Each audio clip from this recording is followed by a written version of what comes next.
Subcommittee on National Security, Illicit Finance, International Financial Institution will come to order. Without objection, the Chair is authorized to declare recess of the committee at any time. As I discussed with the witnesses, we are going to be voting here supposedly between 3:35 and 3:50. What we'd like to do is perhaps get the testimonies out of the way and perhaps the first couple questions, and then we will adjourn until we get our vote. I think it's a single vote at this point, done, and then come back and finish with your discussions, and we'll see what we can do. So the hearing is entitled How America and its Allies Can Stop Hamas, Hezbollah, and Iran and Hamas from Evading Sanctions and Financing Terror. Whew, that's a long title to this hearing, but anyway, we got to do better than that, guys. Without objection, all members will have 5 legislative days within which to submit extraneous materials to the chair for inclusion in the record. I now recognize myself for our opening statement of 5 minutes. Thank all the witnesses first for taking time out of your busy schedules to be here with us today. A little over 2 weeks ago, a terrorist attack was underway that would claim the lives of more than 1,400 innocent people and injure another 4,500. Many of these were women, children, and even babies, and the elderly. And at least 32 of those who were killed were American. Eyewitness accounts of these heinous acts was gut-wrenching. There was no surprise when Hamas quickly released a video claiming responsibility. Their behavior on October 7th confirmed that they are not a military organization, but rather terrorists of the most barbaric kind. To complicate matters, as Israel was trying to defend itself on the southern border, the Lebanese terror organization Hezbollah sent rockets and infiltrators across Israel's northern border. What do Hamas and Hezbollah have in common? Among other things, they share the same sponsor, Iran. In the attack's aftermath, highly credible news reports, notably the Wall Street Journal, asserted Iranian complicity in the Hamas attacks. Though the Biden administration, followed by Iran and others, sought to discredit these claims, it could not deny these two proxy organizations get most of their financial backing from Tehran. So how does Iran fund these and other terrorist groups, and what can the United States do to stop it? The United States began imposing sanctions on Iran shortly after revolutionaries seized the U.S. Embassy in Tehran in 1979. Over the years, as Iran continued to support terrorism and international chaos, the sanction regime responded and grew into the largest and most complex imposed on any country in the world. But in 2015, the Obama administration negotiated a deal that was supposedly intended to stop Iran's nuclear program, known as the Joint Comprehensive Plan of Action, or JCPOA. The JCPOA relaxed many of the tough and effective sanctions that the U.S. took years to implement, freeing up billions of dollars for the regime and reviving its economy. In May of 2018, the Trump administration appropriately withdrew from the agreement and initiated a maximum pressure campaign which reimposed many of the sanctions. This maximum pressure campaign had crippling effects on the Iranian regime. Iran's official reserves fell from an average of $70 billion in 2017 to $4 billion in 2020, and its economy was on the brink of collapse. This naturally reduced their ability to finance not just missile and nuclear programs, but also terrorist groups like Hamas. Unfortunately, the current administration reversed course in hopes of reviving the JCPOA, issuing sanctions, waivers, or just turning a blind eye to illicit activities that fund the terrorist Islamic Iranian state, most importantly, oil shipments. Also, controversially, last August, President Biden agreed to an understanding with Iran to swap 5 American hostages for 5 Iranian criminals. But a one-for-one swap wasn't enough for Iran, so the president tacked on $6 billion in frozen funds moved from South Korea to Qatar for Iranian use. That money is supposed to be used for humanitarian goods, but because money is fungible, Iran will, as in the past, probably use these funds to import food or medicine it would otherwise have to buy with scarce hard currency and use the hard currency they save to fund terrorism. To address this terrible error in judgment, last week I introduced the Iran Sanctions Accountability Act. If enacted, this bill will deploy responsible due diligence standards that would close loopholes and require the president to attach requirements to humanitarian aid to prevent funds from directly or indirectly supporting illicit acts, including terrorism. As I said last week, we cannot blindly trust the Iranian government or any other adversarial regime to act responsibly with funds we've unfrozen or provided for humanitarian aid. It is both naive and irresponsible to neglect oversight of U.S. dollars once they've left our accounts. This hearing is the first of a series of hearings this subcommittee will have regarding Iran's role in financing this war against Israel and really against human decency. Again, I thank you, the witnesses, for being here today to address this sensitive and complicated topic. We look forward to your analysis and recommendations.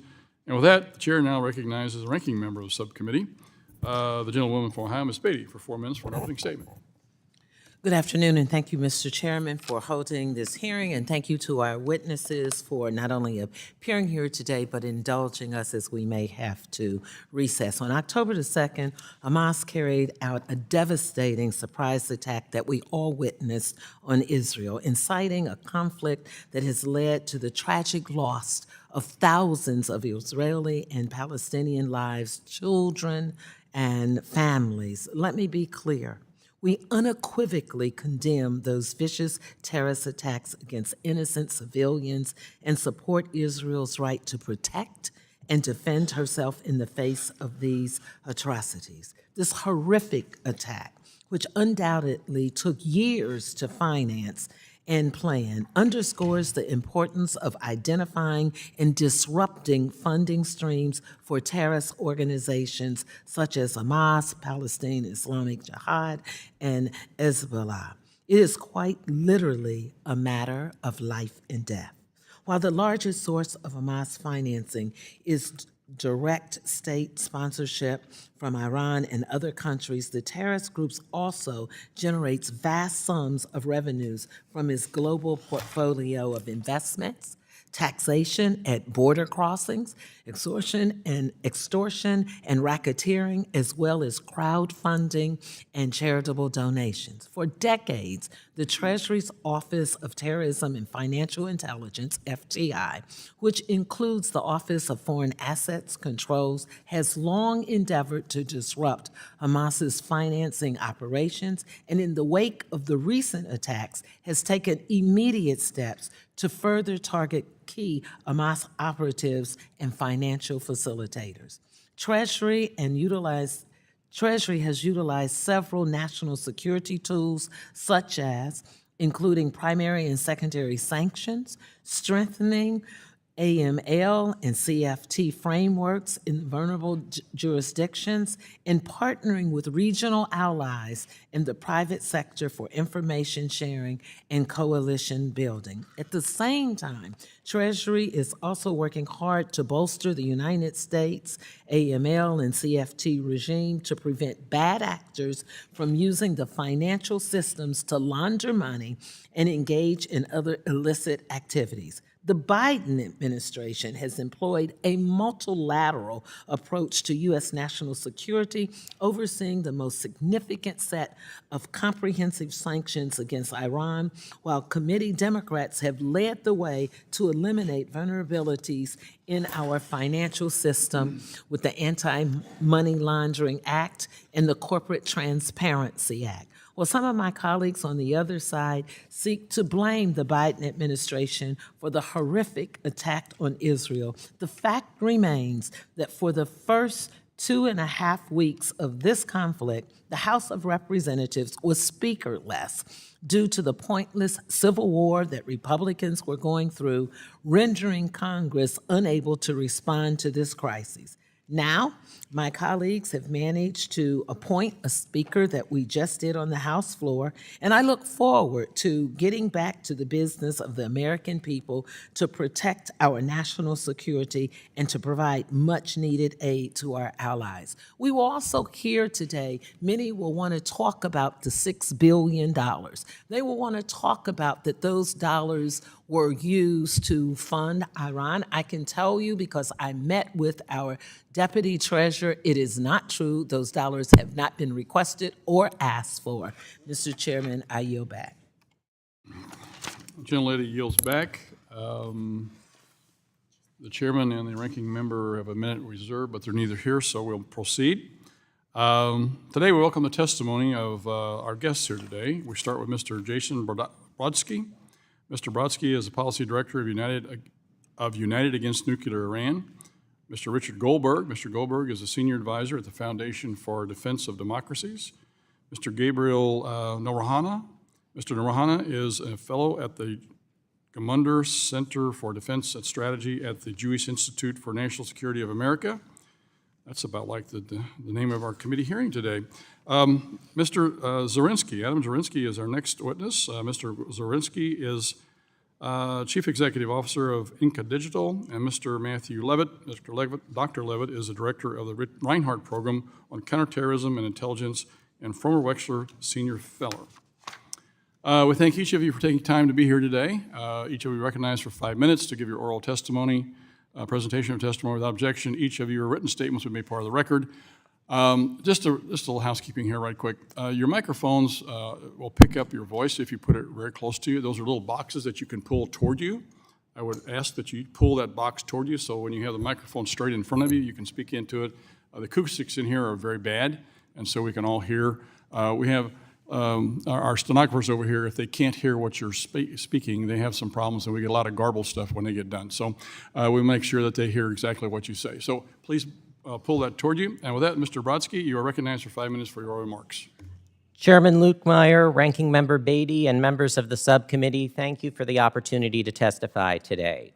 As we sit here, our ally Israel is reeling from the deadliest attack against the Jewish community since the Holocaust. Babies beheaded, elderly women burned alive, and Holocaust survivors taken hostage are only a small sampling of the atrocities that Hamas terrorists, armed and funded by the Islamic Republic of Iran, have inflicted on Israel. The ties between Hamas and Tehran and its proxies like Hezbollah in Lebanon have deepened over decades. They have involved intelligence cooperation, arms proliferation, funding, and training. Hamas and Iran have also established a deep structural coordination apparatus. The head of the IRGC's Quds Force's Palestinian office in Lebanon, Mohammed Saeed Azadi, presides over this enterprise. At the very least, in my assessment, Iran's regime had foreknowledge of the October 7th operation, given its sophistication and the length of time it took to prepare the attack. Some Hamas leaders suggested it may have taken as long as 2 years to plan the assault. This is not to mention the increase in the Islamic Republic's funding of Hamas over the last year. An Israeli security source told Reuters recently that Iran raised its funding for Hamas's military wing over the last year from $100 million to around $350 million per year. An attack of this scale and sophistication may explain why. Hamas and the Islamic Republic of Iran had shared interests in the October 7th attack on Israel. The attack complicated the normalization process that was underway between Israel and Saudi Arabia. Tehran and its partner Hamas also perceived Israel as weakening from within, a prophecy that Iranian leaders have long proclaimed due to the polarized debate over judicial reform in Israel. This increased the axis of resistance's risk readiness with October 7th tragedy as Exhibit A. What to do? First, the United States must fully enforce U.S. sanctions on Iran. United Against Nuclear Iran estimates that Iran has generated approximately $80 billion in revenue from oil sales since the Biden administration took office in 2021, and despite U.S. sanctions remaining on the books. Many of these purchases have come from China. Ioani has deep expertise in this area. Our tanker tracking resulted in the U.S. Department of Justice's first ever criminal resolution involving a company that violated sanctions by facilitating the illicit sale and transport of Iranian oil aboard the Suez Rajan in September 2023. This laxness is a policy choice by the U.S. government. The last such sanctions enforcement announcement by the U.S. Treasury Department was in March 2023. Such an influx in Iranian funding to Tehran may explain the publicly reported increases in Iranian funding to Hamas over the last year. Second, Ioani has compiled a list of foreign vessels it suspects of involvement in the illicit transfer of Iranian crude oil and/or petroleum products. Ioani's list has grown to 353 vessels. This suspected ghost armada, which is distinct from but complements Iran's own Nitsi fleet, has skirted U.S. sanctions, exploited regulatory loopholes to ship millions of barrels of Iranian oil. It is time for the U.S. government to fully sanction these vessels, their owners, and their operators. Third, the U.S. government should expand and maintain the current U.S. counterterrorism sanctions architecture on key Iranian entities and individuals. Sanctions on Iran's central bank and National Iranian Oil Company under Executive Order 13224 should be maintained irrespective of any diplomacy with the Islamic Republic on the nuclear file. The Biden administration should also lead an international campaign to recruit as many countries around the world as possible to sanction the IRGC as a terrorist organization, just as the United States did in 2019. Fourth, the United States needs to fundamentally reassess its relations with Qatar following the October 7th attack on Israel. In 2022, the U.S. designated Qatar as a major non-NATO ally. Qatar has subsidized Hamas's rule in Gaza. The U.S. Treasury Department also recently sanctioned a Hamas operative based in Qatar who has transferred tens of millions of dollars to Hamas, including to its military wing. He also has connections to the Islamic Republic of Iran. That's not to mention Qatar harboring in five-star accommodations the Hamas leader Ismail Haniyeh, his predecessor Khalid Mashal, the highest religious authority of Hamas who has blessed terror attacks, and others. In recent years, Qatar has also hosted the commander of the IRGC's Navy, a U.S. specially designated global terrorist, at a defense expo, as well as Mohsen Rezai, who was wanted by Argentina for his role in the bombing in 1994 of the Jewish Community Center in Buenos Aires. Fifth, sanctions alone will not counter the Islamic Republic effectively. They need to be paired with a credible military threat. Iran's regime knows the United States has the ability to cripple its military, but it doubts Washington has the will to do so. This is what's shaping the IRGC's current calculus and drive for escalation against Israel. This is why UANI is supportive of Congress and the Biden administration crafting an AUMF against the Islamic Republic and its proxies and partners. Thank you, and I look forward to your questions. Thank you, Mr. Brodsky. Mr. Goldberg, you're recognized for 5 minutes. Thank you, Mr. Chairman, Madam Ranking Member as well. It's an honor to be here, and I wish it was under better circumstances. As I reflect on what we've all been through in watching what has happened in Israel and this incredible massacre that we watched, this horrific event, as Jason just said, the largest massacre of Jews since the Holocaust, we think about all the assumptions that we've carried with us. And Madam Ranking Member, let me just say, I'm not here for a blame game. I have written extensively on these issues. I've criticized the administration. I believe strongly in certain policies. But what I believe today is it's a moment to reset assumptions. Those are not my words. It's a Democratic member of Congress who sat on a panel with me last week at FDD. And he said, it's time to reset our assumptions.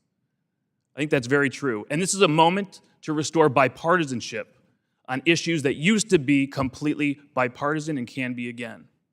This is a moment. If this is not going to be the moment, I don't know what will be. What are those assumptions? That Hamas, if left with the opportunity, will moderate, will suddenly become a governing force in Gaza?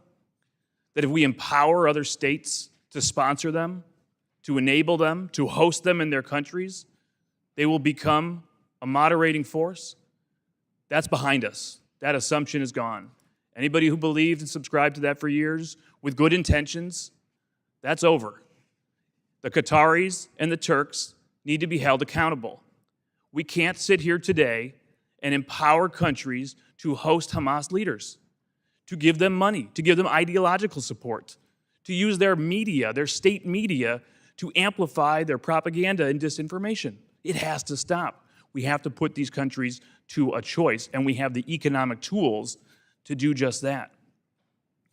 When we have assumptions as far as whether Hamas continues to operate in the United States to raise money here, we remember 20-some years ago the cases against Holy Land Foundation, the Islamic Association for Palestine. We think these are things of the past, that if we see Students for Justice in Palestine, American Muslims for Palestine, these organizations active throughout the country right now, we see these pro-Hamas demonstrations, and we think there's nothing behind that. We've done a lot of research for several years at FDD on these organizations. We have a lot of new information as well, things that the Justice Department, the Treasury Department, and Congress needs to take a look at. Where is the money coming from? Who are the connections? Where are people traveling to? We've had assumptions about Hezbollah, that we can just ignore Hezbollah in our own backyard in Latin America, in the Western Hemisphere. We have our Border Patrol telling us Iranians are showing up at the border. Hezbollah is active in the tri-border area, making money on a whole range of illicit activities, including cigarette trafficking. What are we doing about it? We have laws. This Congress has passed 2 laws to crack down on Hezbollah. We need enforcement of those sanctions, alongside any new sanctions we're going to put on Hamas.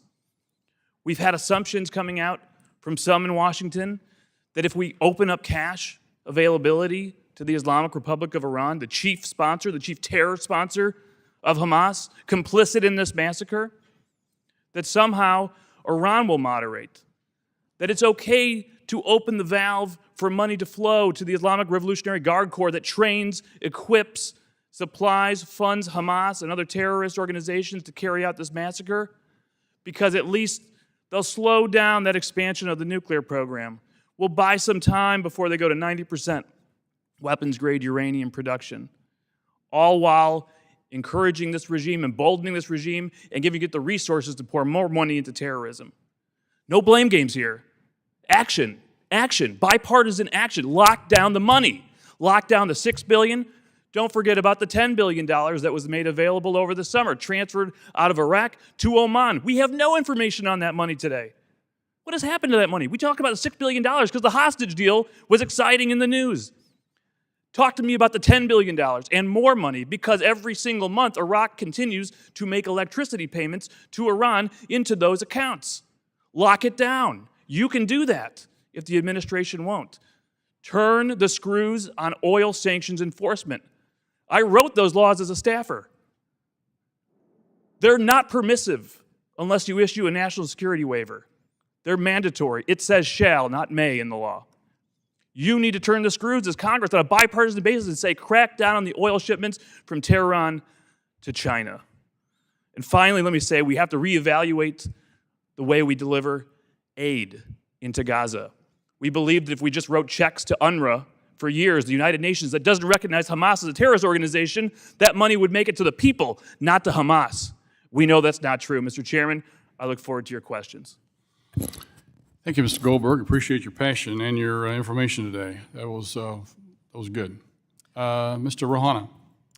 Chairman Recognize Lukemeyer, 5 minutes. Ranking Member Beatty, distinguished members of the committee, thank you for inviting me to testify. Over the past decade, the Islamic Republic of Iran has spent more than $20 billion to support foreign terror groups in the Middle East. It has spent tens of billions more of its own funds for its own terror operations. And when they chant death to Israel, they chant death to America. We know from the last 2 weeks they are deadly serious there. And given the opportunity, they would not distinguish between Democrat and Republican when they attack us. Hamas's heinous terror attack on Israel was only possible because of increased funding from the Iranian regime. Historically, Iran has provided $100 million to Hamas. In the past year, however, that support increased to $350 million. The maximum pressure campaign forced the regime to cut back those funds, as our sanctions deprived Iran of $200 billion, according to Iran's president. Today, Iran is providing 93% of Hamas's budget. This extra funding allowed Hamas to lay low in preparation for its sneak attack. It's ensuring that Hamas can continue their attacks against Israel today. And we just learned today that Iran trained 500 terrorists of Hamas in their bases as recently as September. The Iranian regime could only afford this largesse because it has been flooded with cash in the past 30 months. $80 billion, as Jason described, in oil sales since the beginning of 2021, $10 billion in a questionable payment from Iraq that we just learned is now being laundered by the Chinese government. So there are no restrictions on that once that's done. And then the additional $6 billion into Qatari accounts. There are also unconfirmed reports that Iran has recently gained $6.7 billion in IMF special drawing rights, which are in this committee's jurisdiction. Supreme Leader Khamenei's philosophy is to use all funds the regime can obtain to advance its foreign policy of terrorism, leaving the bare minimum necessary to sustain the needs of a functional state and ignoring entirely the material needs of the Iranian people. The United States must not aid this effort. Over the past 30 months, Iran's economy has rebounded due to lax sanctions enforcement and a permissive diplomatic and economic environment. As a direct result, they've been able to increase their own military and terror budget by double digits. The United States can and must reverse this trend. A few recommendations. First, Congress should force the executive branch to enforce their existing oil sanctions against shipping companies, insurance companies, tankers, ports, refiners, and all those conducting trade in Iranian oil. Those sanctions need to be mandatory, not discretionary, as Rich mentioned, and the same applies to to the United States sectoral sanctions against Iran's metals and petrochemical industries. Their exports have soared in the last 30 months as well, generating precious revenue for the regime. and our sanctions on those sectors have barely been enforced as well. The countries most responsible for helping Iran evade sanctions are China, Hong Kong, which is run by the CCP, and the United Arab Emirates. Congress should press the administration to launch a major diplomatic and economic pressure campaign against the CCP to pressure their leadership into cutting imports of Iranian oil as part of broader negotiations. And we have to let the UAE know that business as usual of Iran is over. Second, the United States must claw back the $6 billion provided to Iran last month. The deal we made with Iran became irrelevant when they funded the attack that killed more than 30 Americans and took more than a dozen Americans hostage in Gaza. I can assure this committee, having worked on Iran's sanctions evasion for several years, that if given to Iran, these funds will not be used for to alleviate the suffering of the Iranian people, and I'm happy to go into detail. The regime has a long history of pilfering food and medicine to resell in the black market in Iraq and Afghanistan. The proceeds will likely be diverted for terror or stolen by regime elites. The Treasury Department's temporary freezing of these funds is not sufficient. The Iranian regime will inevitably pressure Qatar and the U.S. To turn that spigot back on. Perhaps they'll take more hostages to do so. So Congress should rescind the September 11th waivers and ultimately work to transfer those funds to the victims of Iran and Hamas's terror. Congress should work to ensure Iran cannot access the $6.7 billion in IMF funds by codifying restrictions that prohibit them from converting special drawing rights to currencies they would like to use. And Congress should ensure that all state sponsors of terror, including Iran, are excluded from future allocations of special drawing rights. The status quo must end. Today's policies are enriching, enabling, and encouraging the regime to carry out their terror plots. Thank you, and I look forward to your questions. Thank you. The buzzer a minute ago indicated that we do have votes that are being called. What we'll do is continue on with the testimony and see once where we are at that point and where we are with the vote. So, Mr. Zarowski, you're recognized for 5 minutes. Thank you, sir. Honorable members of this committee, thank you very much for giving me the opportunity to testify here today. It's an honor and a privilege. My name is Adam Zarzynski. I'm the CEO of Inca Digital, a data analytics and all-source intelligence company focused on cryptocurrency. I'm also a major in the U.S. Air Force JAG Corps Reserve, and I spent 4 years active duty. I don't like bad people who try to do bad things, and I've in part dedicated my career to stopping them.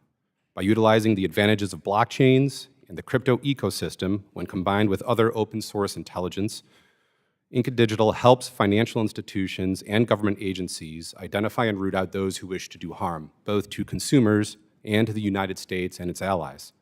The overall discussion on crypto and how it's used in illicit finance is oftentimes chaotic, misconstrued, and taken out of context. As a result, we have multiple competing narratives, often at opposite sides of the spectrum.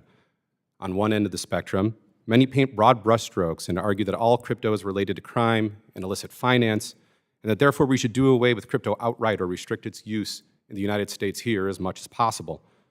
On the other end of that spectrum, I'm sure you are often told by lobbyists from large and well-financed crypto companies that all crypto transactions are trackable and that there isn't anything to worry about, and that every new case of theft, fraud, money laundering, or illicit activity is an aberration to be ignored. Hamas, Hezbollah, and Iran do receive donations via cryptocurrency and do use crypto to move money. I've provided some examples in my written testimony that show this. But they also use local money changers, wallahs, shell companies at banks, trade-based money laundering, and other methods. And therefore, I want to put into context their use of crypto. I'm sure you all saw the Wall Street Journal article that came out about Hamas utilizing crypto to raise funds, and I suspect that may be the impetus for me being here today. In that article, 2 forensics companies estimated that a portion of $135 million had been received by Hamas and the Palestinian Islamic Jihad through crypto since 2020. After that article, there were a series of debates, new statements, and new findings from different forensics companies. For argument's sake, if we use the $135 million as the top-line estimate, it amounts to about $45 million per year out of approximately $700 million per year Hamas uses. It's about 6%. And that's the biggest number that the industry has. The same is true of Hezbollah. The industry's top-line highest estimate for their use of crypto is about $4 million per year, with close to $1 billion sent to the organization directly from Iran, from drug trafficking in South America, and other criminal activity. My goal of providing the above context is not to minimize the role crypto plays in financing these organizations, but we must do so within a different framework. That is, that the use and abuse of crypto is no different than the use and abuse of other methods of transferring value. Organizations like these are like planets with a gravitational pull for illicit funds, and they will try to drag money in through whatever vector they can. The key is interdicting the bad guys across all vectors and integrating new data analytics to create intelligence as operational realities on the ground change. While the extent of terrorist financing through crypto might sometimes be amplified, it remains an undeniable concern, and there are plenty of other national security challenges where crypto is now part of illicit operations, from North Korean hackers stealing billions to China building crypto infrastructure to avoid US financial rails.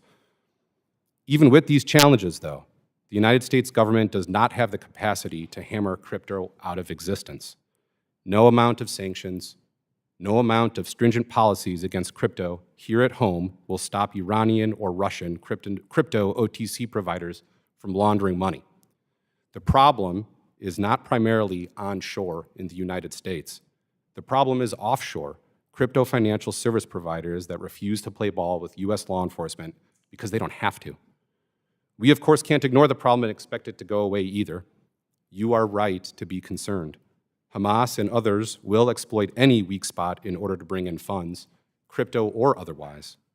In order to interdict this sort of activity, what we must do is continue to develop technology to identify and stop bad actors in crypto, and to build a strong crypto ecosystem here in the United States. Bringing crypto onshore is ultimately the best way to control these activities because it will exist offshore whether we like it or not, and the more of the market we get here to monitor and regulate safely, the better. I acknowledge we're not there yet, so part of the goal of the work of our lawmakers should be to draft bills in such a way that it can and does get there, and gets here onshore in a healthy way that balances privacy and law enforcement. In other words, one of the best ways to stymie crypto use and terrorist financing is to do what we always have, to what is fundamental to America. Allow for an open society with bold thinkers and entrepreneurs pushing the limits of the system with technological innovation. Our national security depends on it. Thank you. Thank you. The gentleman yields back. I misspoke a minute ago. We do not have votes. They called us. They're going to have some debate first. I was misinformed. So it'll probably be an hour before we get votes called, so we should be able to go a long way through the hearing here. So I look forward to your continued testimony and questions here. So we'll continue. Mr. Levitt, you're recognized for 5 minutes. Thank you, sir. I promise to take less than an hour. Chairman Lukemeyer, Ranking Member Beatty, distinguished members of the committee, it's an honor and it's a privilege to be able to be here to testify before you today. My name is Matt Levitt, and I used to serve as the Deputy Assistant Secretary for Intelligence Analysis at the U.S. Department of the Treasury, and before that worked these issues at the FBI. In the weeks leading up to this horrendous attack, which I think we have to put into context as one of the worst acts of international terrorism ever, and one of the worst acts of international terrorism ever to affect the United States. Before this, I was gearing up for a major study on the financing of Hamas. So if you allow me, in my written testimony, I've gotten into great detail about it. I'll highlight a little bit about it here because I think there's some things we need to understand. First of all, there are constants, and there are also things that have changed. The constant is Iran. Iran has financed Hamas since its inception in 1987, a continual regular upgrade in funding. Even when Hamas and Iran broke a little bit over Hamas's refusal to back the Assad regime, Iranian funding for the military wing in particular continued apace. And without that funding, over time, Hamas could not be the capable organization it is today. And when we look at this, we need to not only look at the financing, but we need to look at the resourcing. I'm interested not only in the money they get, but in the weapons they get and in the training they get. And we need to take a greater look at that. But there are also things that have changed over time. In 2007, Hamas took over the Gaza Strip by force of arms, turning its weapons on fellow Palestinians. The Israelis had already withdrawn. And at that point, it governed territory. And as we saw with the Islamic State, when a terrorist group governs territory, it can extort, it can tax, it can run customs, it can run racketeering, and Hamas has done all of that. Everybody I've spoken to in this country, in Israel and otherwise, agrees that as of right now, Iranian funding for Hamas is the second most significant source of funding. The most significant source of funding for Hamas right now is its ability to fund in place. Therefore, everything else aside, the Israeli effort to dislodge Hamas from governance in the Gaza Strip and from being able to use that area as a safe haven and as a cash cow is the single most important thing to be able to deny them money. Now, when that happens, it will also remove Hamas's greatest costs. They will need less money because they won't be paying salaries and all that, but it will be a significant strike. They will also have to deal with Iranian financing of Hamas, which is the constant. And here I think we need to focus not only on the amounts of money, which have been constant, by the way, even constant under maximum pressure. I have yet to see any evidence that maximum pressure, and maybe it would have if it went longer, but in the amount of time that maximum pressure was, that it forced Iran to cut back its support for these militant groups. According to Trump administration officials themselves, it increased. That just shows how nefarious Iran is. What we need to also do is not just stop them from having the money to be able to do this, but look at how they transfer the funds. And in my written report, I get into that in some detail. There are certain things that were a big deal once upon a time, and now they're back again. And in particular here, I mean abuse of charity. Just in the 2 weeks since this attack, the Revival of Islamic Heritage Society, based in Kuwait, designated by the United States, has been raising funds for Hamas again. A father-daughter team in the Netherlands raised €5 million for Hamas.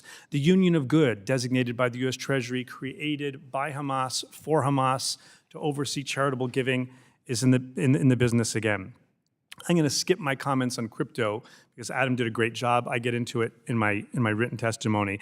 But I think that the 3 different U.S. Treasury actions, including one this week, on Hamas finance and investment committees are critical. And I direct you to look at the details in my written testimony about the extent of the locations across the Middle East and North Africa where this happens. There needs to be robust sanctions diplomacy with these countries. And where that doesn't work, I think Congress has a role to play because it is long overdue for there not to be secondary sanctions targeting all foreign terrorist organizations. As of right now, only with the Hezbollah International Finance Prevention Act, HIFPA, are there secondary sanctions in regards to Hezbollah. Somebody explain to me why we don't have secondary sanctions regarding every other FTO. And if we went to Turkey, for example, and said, hey, the company that Treasury designated last time, that this week they show is still working, raising funds for Hamas. If you don't want to do something about it, just no secondary sanctions. That will have an effect. I appreciate the opportunity to testify before you today and look forward to your questions. There's a lot more we have to do on Hamas. Thank you. Thank you, gentlemen. Wow, very powerful testimony from each of you. Thank you very much. Now we'll begin the question portion of our hearing. I'll recognize myself for 5 minutes. And before I get started with my questions, I've got another question with regards to terrorist cells here in the United States. We continue to see an open border where all sorts of terrorists are pouring through. I mean, the number is staggering just so far this year that they've caught, I think, between 150 and 200 terrorists. How many got in before we even caught them? That's a concern. So does anybody have any information with regards to terrorist cells here? Yes, sir, Mr. Norahana. In the first 14 days of this fiscal year, there were 30 individuals from Iran encountered at the southern border between border crossings, 68 from Syria. In terms of terror cells, there are active assassination plots against around a dozen Americans today, including my former bosses, Mike Pompeo, Brian Hook, John Bolton. There are Those are existing terrorist activities. There are assassination plots right now on American citizens. Active plots on U.S. soil. There have been close calls, and those calls have continued. Those close calls have continued even after warnings from the White House against the Iranian regime. And there are operatives here in the United States. So are they financed from Iran, or are they financed from Hamas in Gaza? They are primarily financed from Iran. There are bounties of between $300,000 and $1 million on the heads of John Bolton's bounty is $300K and Iran's. So how is the money transferred? I'm assuming they're using U.S. banks to transfer the money here to allow those cells to exist and fund those payments have been made in cryptocurrency according to DOJ filings, deposited into the accounts of would-be assassins. And those accounts are overseas? They are crypto accounts on the accounts, okay. chain, on the blockchain. So they transfer the money for the assassination plots that these cells hope to carry out in crypto. That is correct, sir. Holy cow. Okay. We've scratched the surface, haven't we?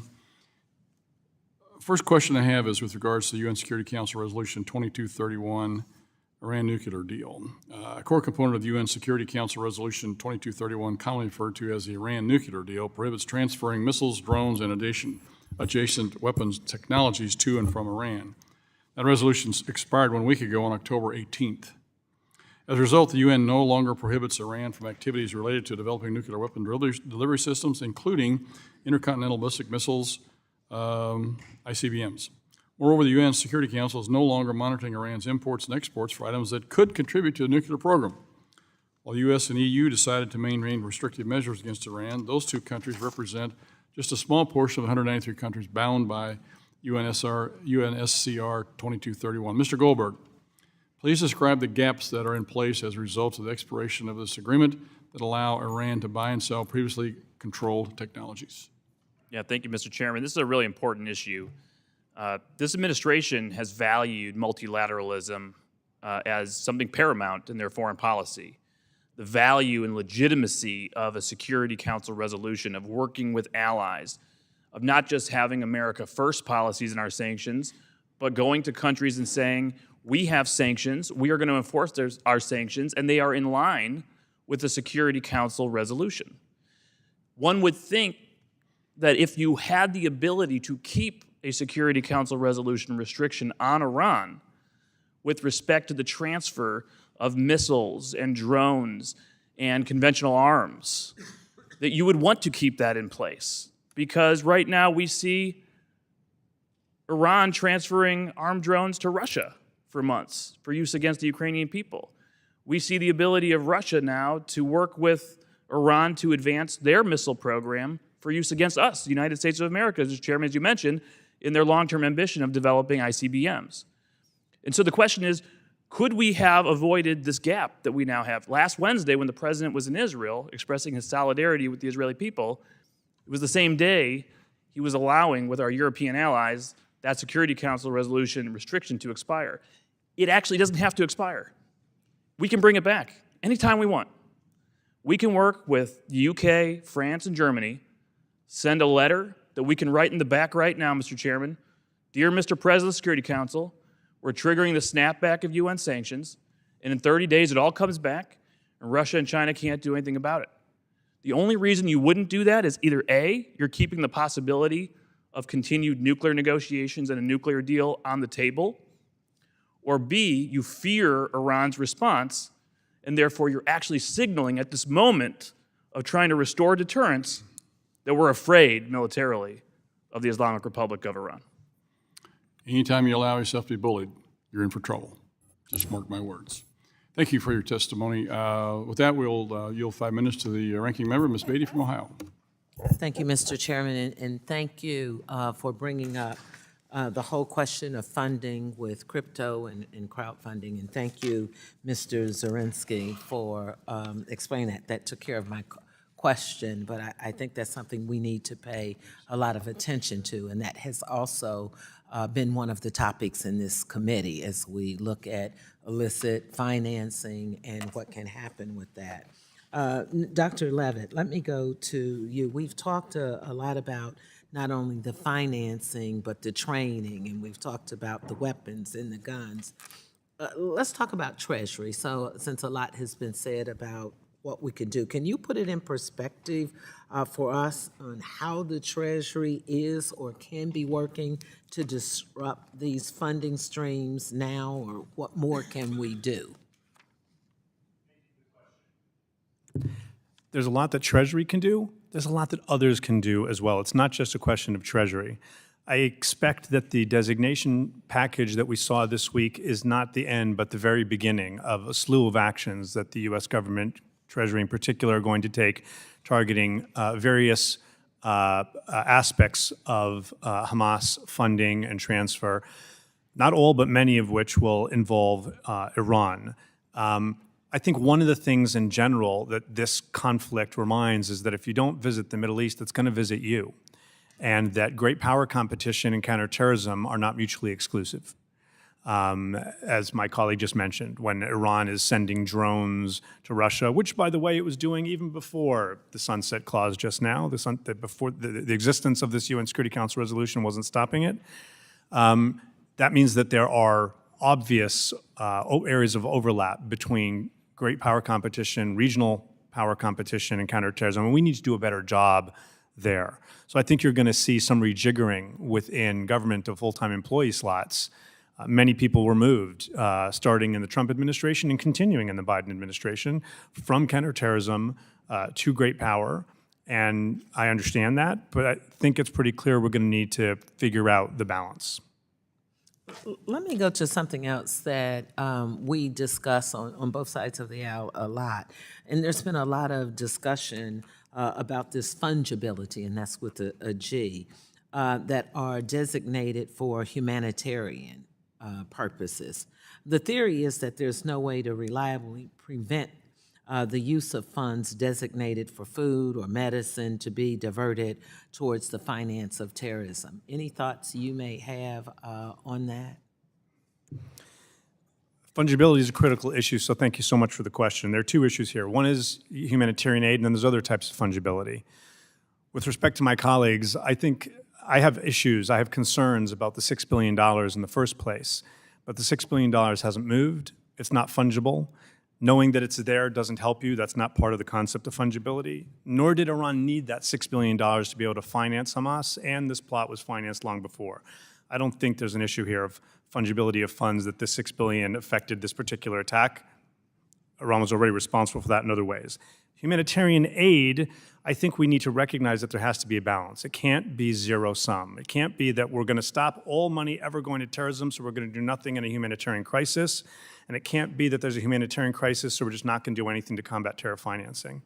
There are all kinds of licenses within U.S. law. The U.S. and Ireland put forth a process that passed at the UN Security Council so that there's the ability, even in areas of Syria or Somalia or the Gaza Strip where there are terrorists in charge, where you can still provide some aid, and we're going to have to balance that.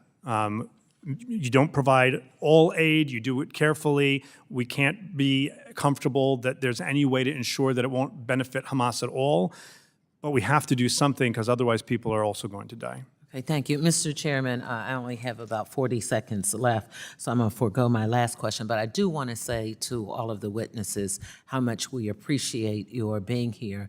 I know this is not only emotional for many, it's personal, it's horrific.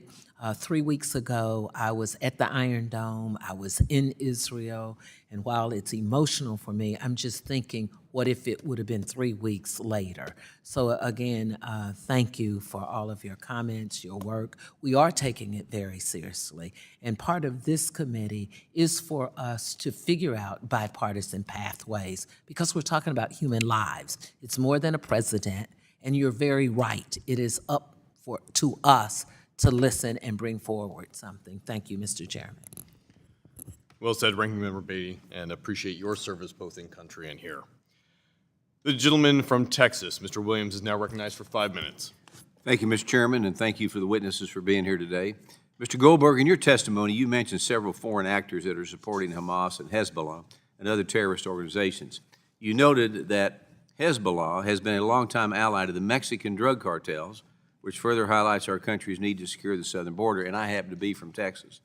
There are serious issues that impact our national security, and it is clear that America's enemies are forming alliances to further their common goal of waging war against the West. So, Mr. Goldberg, we have seen disturbing evidence that organizations like Hamas and Hezbollah are taking advantage of our wide-open southern border to infiltrate terrorists in the United States. We all know that's happening. So could you speak about that and how specifically we can use this committee's tools to track and stop these bad actors?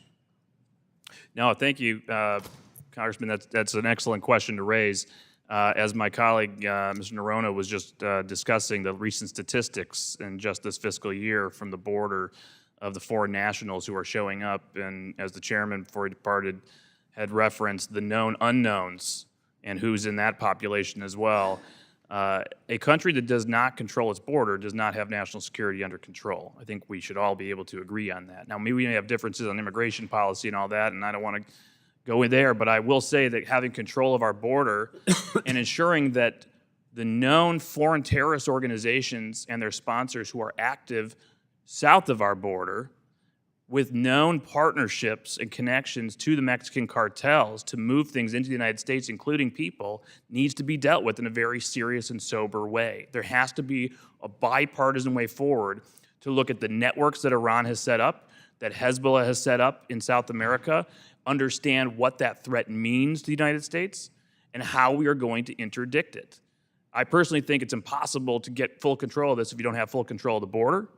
But there are other tools, economic tools, diplomatic tools that are going to need to be exercised with countries in South America, in the Western Hemisphere, with the Mexican government as well, to get very serious about this. Increase our intelligence collection, increase our financial sanctions picture, really put pressure on some of these governments to crack down, make arrests, interdict. I think this is going to be critical. I know Mr. Levitt has also spent a lot of time looking at this, my colleague at FDD, Emmanuel Ottolenghi. I think Americans are missing a big picture. It's not over there. It's here. Yeah. It's in our backyard, sir. I think Americans get it. I think it's the Biden administration that does not.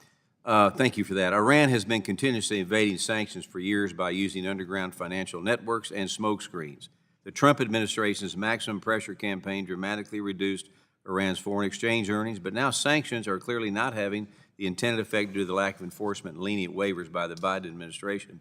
So currently, the most significant ways this administration is enabling these bad actors to financially profit is by turning a blind eye to illicit oil sales, authorizing waivers for $10 billion in electricity sales to Iraq, and releasing $6 billion of assets to Iran. Clearly, the Biden administration's policies are allowing the Iranians to provide current sanctions, to evade current sanctions, and increase their ability to bankroll terrorist organizations. It's a bad situation. So, Mr. Noor Anna, how is the Iranian regime exploiting the gaps that exist within the current sanctions that have been placed against them? And which types of sanctions have proven to be the most effective against Iran over the years? Thank you, sir. Under the multilateral sanctions in 2011 to 2014, we got Iran's oil down to about 1.1 million barrels of oil per day exports. Under the unilateral U.S. sanctions, we were able to get them down closer to 300,000 barrels per day at times. Wasn't always perfect, it fluctuated. But we can do more.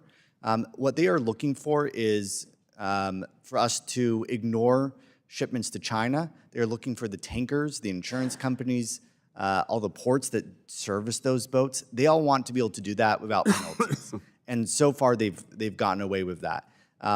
With that, Iran's foreign exchange reserves have gone from $4 billion at the end of 2020 to as much as $49 billion today. That saved their economy from this crisis they were facing. They weren't able to conduct basic trade in many goods because of it. Thank you, and I have a limited amount of time. I'll yield my time back. Thank you. Thank you, Mr. Williams. The chair recognizes the ranking member of the committee, the gentlewoman from California, Ms. Waters, who is now recognized for 5 minutes. Thank you very much, Mr. Chairman. I'm very curious to know what was happening with Saudi Arabia and Israel, led by Netanyahu, in an effort to start some kind of peace initiative in the Middle East. Are you familiar with that? If so, would someone, whomever, have some information on that, share with us? Was that real? And were other countries involved? Was Jordan involved with that? Who all was involved in this effort that supposedly was to be about bringing about peace? If I may, and we'll then turn to my colleague. Israel and Saudi Arabia have been in talks for the last year and a half to 2 years over a normalization agreement. That deal was nearing completion. There were problems with it, but they were getting to the final end. I think Hamas and Iran understood that, and what they were trying to do was weaponize the deaths and images of the death of Gazans to make it harder politically for Saudi Arabia to make that peace deal. And that's what they're hoping that these attacks in this ongoing war will accomplish. Yeah, there's no question in my mind that while the attacks of October 7th were planned at least a couple of years ago, the precipitant event was absolutely a desire by Hamas, by Hezbollah, and by Iran to undermine Israeli-Saudi normalization. If you're Iran, then other countries getting together to share defense, to be able to stop you and your proxies from attacking them, whether it's drones at Abqaiq or rockets at the airport in Abu Dhabi or all the stuff that Iran and its proxies do against Israel, that's not in your interest. And if you're Hamas, the fact that the Saudis were going to ask something of the Netanyahu administration vis-a-vis the Palestinians wasn't good news, it's bad news. Because Hamas isn't fighting because of occupation. Hamas isn't fighting because of a lack of a two-state solution. Hamas opposes a two-state solution, and therefore it saw that it would be the Palestinian entity on the outs. The extremists would be on the outs. And so I think that the reason this happened now is all about that. I'll give you a little silver lining. I do believe that when the dust ultimately settles, and it will take some time, I do believe that if you're sitting in Riyadh or Abu Dhabi or Jerusalem, at the end of the day, you look at these events and you see that the runt of the litter of Iran's proxies, little Hamas, was able to do this and bring the entire region to the precipice, and hopefully just to the precipice of regional war. And your conclusion has to be, no, we really do have to normalize and get together. At the end of the day, the message has to be clear to all parties that the moderates need to partner together, because this is what Iran is about. This is Hamas. October 7th, this is Hamas. And so let me ask you, I have not had the an opportunity yet to read information about cryptocurrency and how it could be utilized by Hamas in terms of gathering resources that they need to continue with the war materials, et cetera. Would that connection be Iran?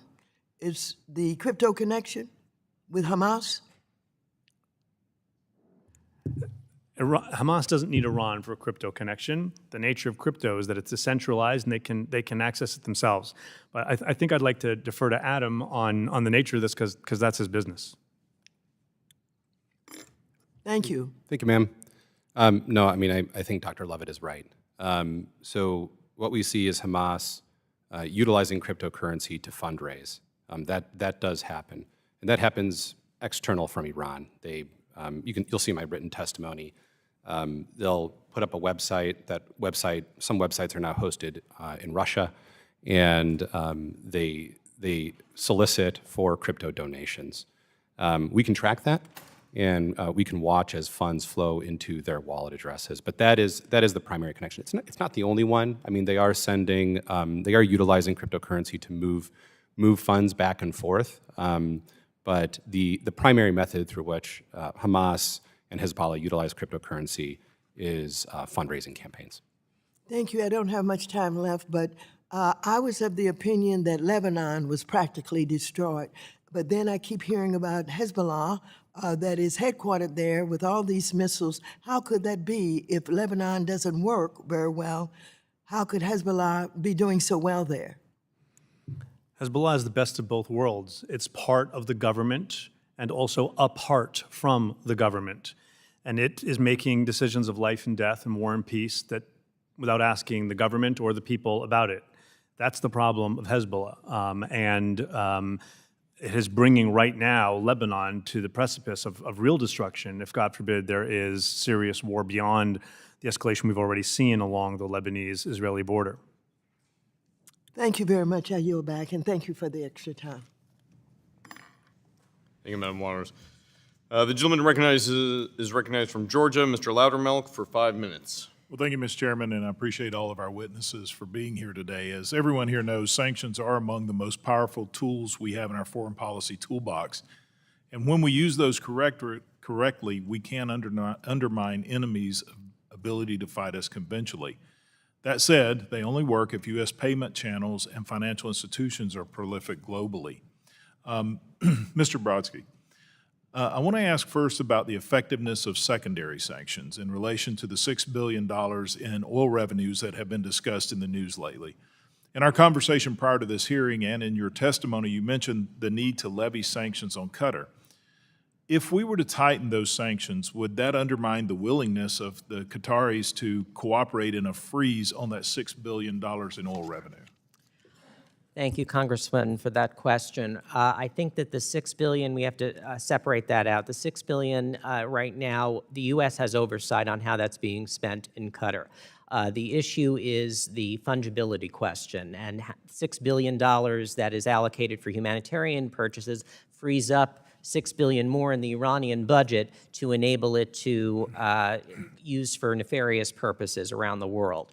Now, we're not advocating for sanctions on Qatar right now. We are demanding that they first turn over Hamas leadership, Ismail Haniyeh, Khalid Mashal, and others, to U.S. custody. And if they don't, that's when consequences have to happen, and in our view, sanctions should be levied. All right, well, thank you for that. What about future economic operations targeting Iran through Qatar?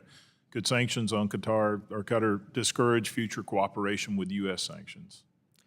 Well, I think that it would fire a warning shot to Qatar, because Qatar has a choice. It could choose the United States, or it could choose the Islamic Republic of Iran. For most of us, that's no choice at all. It's the United States. So I do think that it's time to give them that choice and make them choose. All right. We're going to call their bluff. In your opinion, what can Congress do to ensure U.S. sanctions on Iran remain credible and don't discourage our current partners from engaging with the United States?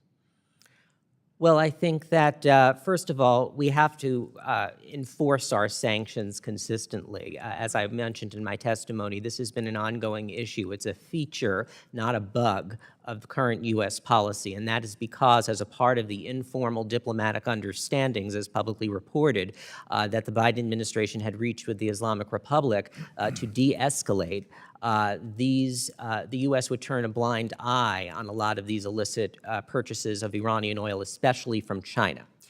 So what's happening is that now the Islamic Republic has violated those understandings, because one of the elements of those understandings was that its militias would refrain from targeting U.S. forces in Iraq and Syria. We've seen at least 13 attacks over the last few days. That's a clear violation of some of the terms as publicly reported, and so that's why we need to crack down on that. So what I understand is that there is a side deal, per se, that was made with Iran that never came through Congress.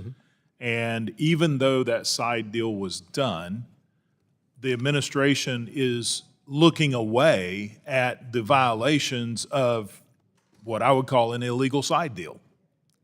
Yes, it just happened. Those violations just happened in recent days, but that should have triggered already the U.S. to start enforcing sanctions. But yes, I think that they are looking the other way, and there needs to be a fundamental rethink and reset of our Iran policy, and that's what's needed at the moment. So sanctions only work when they're actually enforced. Right. And I would just add, there's a difference between quantity of sanctions and quality of sanctions, meaning quantity of sanctions, you could levy 400 sanctions on individuals who have no assets or don't travel to the United States. That does not impact the Islamic Republic's decision-making calculus. What does impact the Islamic Republic's decision-making calculus are enforcement of the oil sanctions and the energy product sanctions. Mr. Brodsky, I appreciate your testimony here. I'm quickly running out of time. I really don't have time to get into these others. I'll submit these other questions for the record. With that, Mr. Chair, I yield back. Thank you, Mr. Loudermilk. Those will be submitted for the record. With that, the gentlewoman from Colorado, Ms. Pedersen, is now recognized for 5 minutes. Thank you, Mr. Chair. Thank you all for being with us today, and I know that we've talked extensively about some of the questions that I had. We all know that we're on the precipice of an extended war and humanitarian crisis in the Middle East, and the committee's focus today on Iran and their illicit financing of terrorism is incredibly important. Iran is Hamas's most significant funder, providing Hamas upwards of $100 million a year.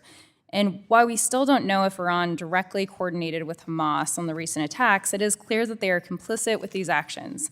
And in September of this year, as we have discussed at length, the Biden administration negotiated an agreement with Iran for the release of $6 billion in Iranian funds in exchange for the release of 5 American citizens. And something that I want to touch on is when we look back at, since 2015, the United States has negotiated with Iran and walked back numerous deals. And my question is, Dr. Levitt, on what you think the long-term implications are with our relations with Iran if we walk back this deal, and what the relationship will look like in the future, and the things that we should contemplate if we move in this way. Thank you for the question. There can be no question that Iran is a terribly malign actor. I think, though, that it's long past time to move past a siloed approach that looks only at the nuclear file. Recent events show that Iran, through proxies that are extremely inexpensive for Iran in terms of its overall budget, can do a tremendous amount of damage, not only to the region, not only to our allies, but to us in terms of targeting our interests as well.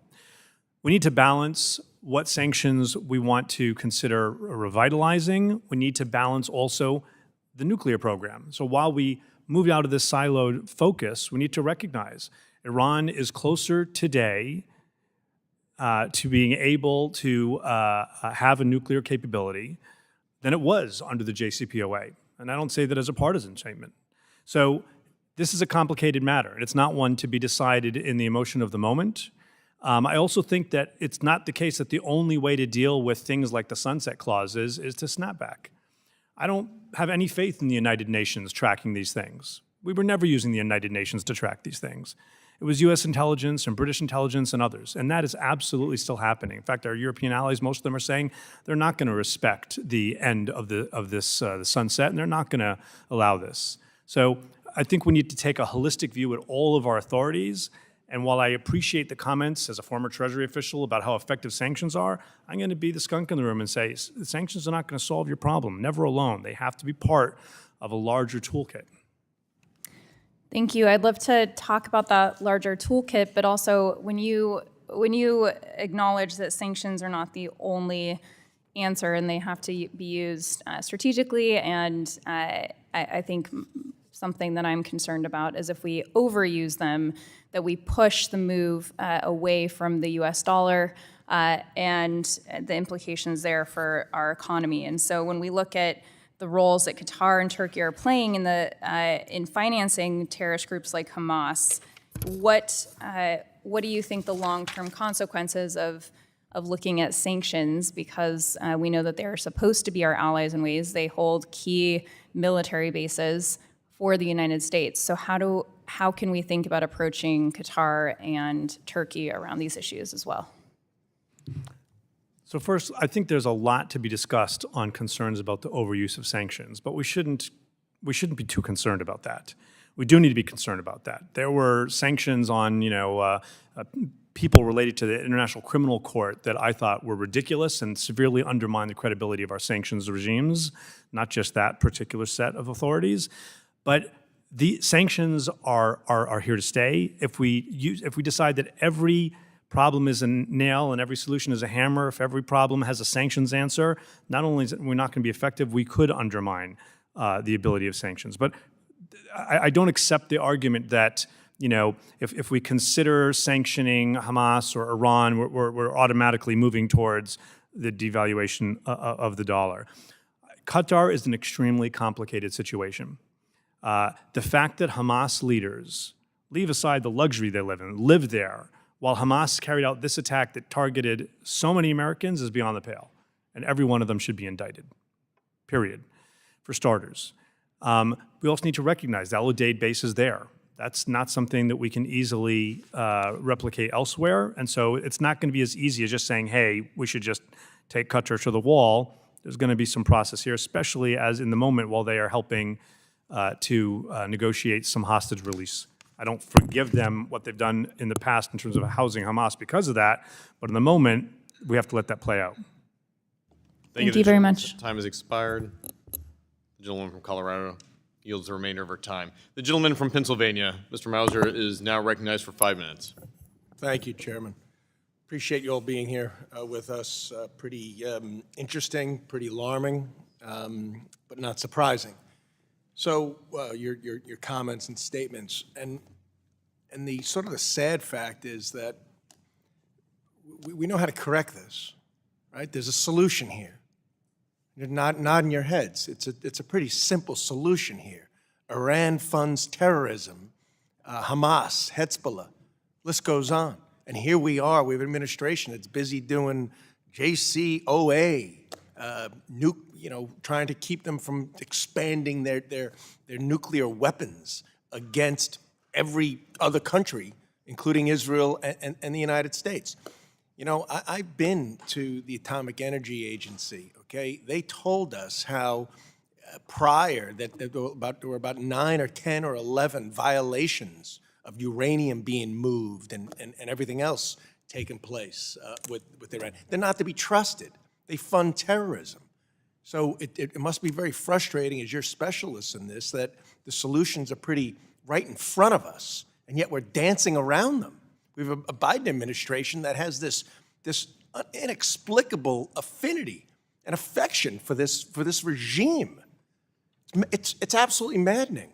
So what do you estimate, what's your estimate of how many weapons, I'll go start with you, Mr. Goldberg, Hamas has been provided, whether through funding, through payment, or actual weapons to Hamas from Iran, that wonderful country, Iran? As much as $100 million a year can buy. $100 million. When you look at weapons, underwriting, training. But was it higher recently because they were getting prepared for war?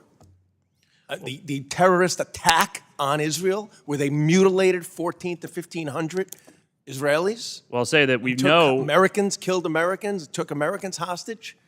We know since 2021, sir, that the IRGC, the Revolutionary Guard Corps, has been coordinating an intelligence war room in Beirut, where they sit with Hamas, Hezbollah, and Islamic Jihad, share intelligence, train, coordination, etc.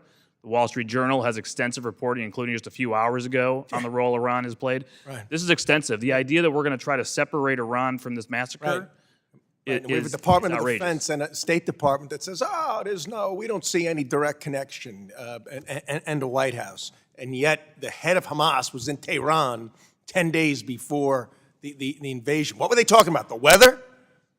What do you guys think?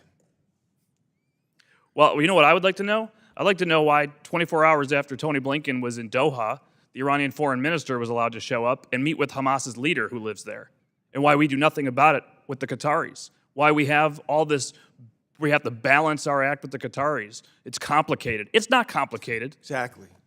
It's not complicated. The so-called fungibility or non-fungibility, I mean, give me a break. I mean, it's a ridiculous argument not to think that $6 billion, that the president of Iran, by the way, stated we're going to use the money any way we want, but let's not believe him. Of course it's fungible. You don't even need that word. He could use other funds for military that he would normally use to maybe feed his people that are starving, and were starving more so under the Trump administration, and their economy was plummeting because of the oil sanctions. I want to ask about that too. 100%, sir. You know what? When people try to make apologies and say, oh, this $6 billion didn't do, this $6 billion would never help them. Stop talking about the $6 billion. Yeah. This has been going on since January 20th, 2021, when we moved from maximum pressure to maximum deference, starting to not enforce our oil sanctions. You see the surge in the export starting there, and over this summer, when we cut the secret nuclear deal, over $50 billion in this package. That's a lot of money. Yeah. You know what? Here's a basic question to ask everyone. Are we better off in our national security with the largest state sponsor of terrorism having more money or less money? Basic question. Oh, we got to balance it with their nuclear. What do we got to balance? What do we have to balance? Because they might go nuclear, we might be forced to actually have a credible military threat. We'll tell you what, if the President of the United States right now is going around the world saying, I'm going to deter Iran, don't you do it, don't you do it, I'm going to move another carrier strike group in, who in Tehran believes he's willing to do that?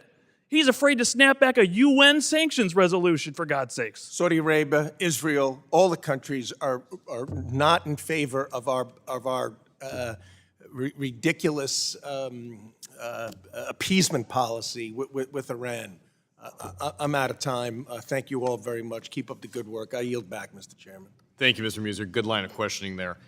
Gentleman from Illinois, Mr. Foster, is now recognized for 5 minutes. Thank you, Mr. Chair and Ranking Member Beatty.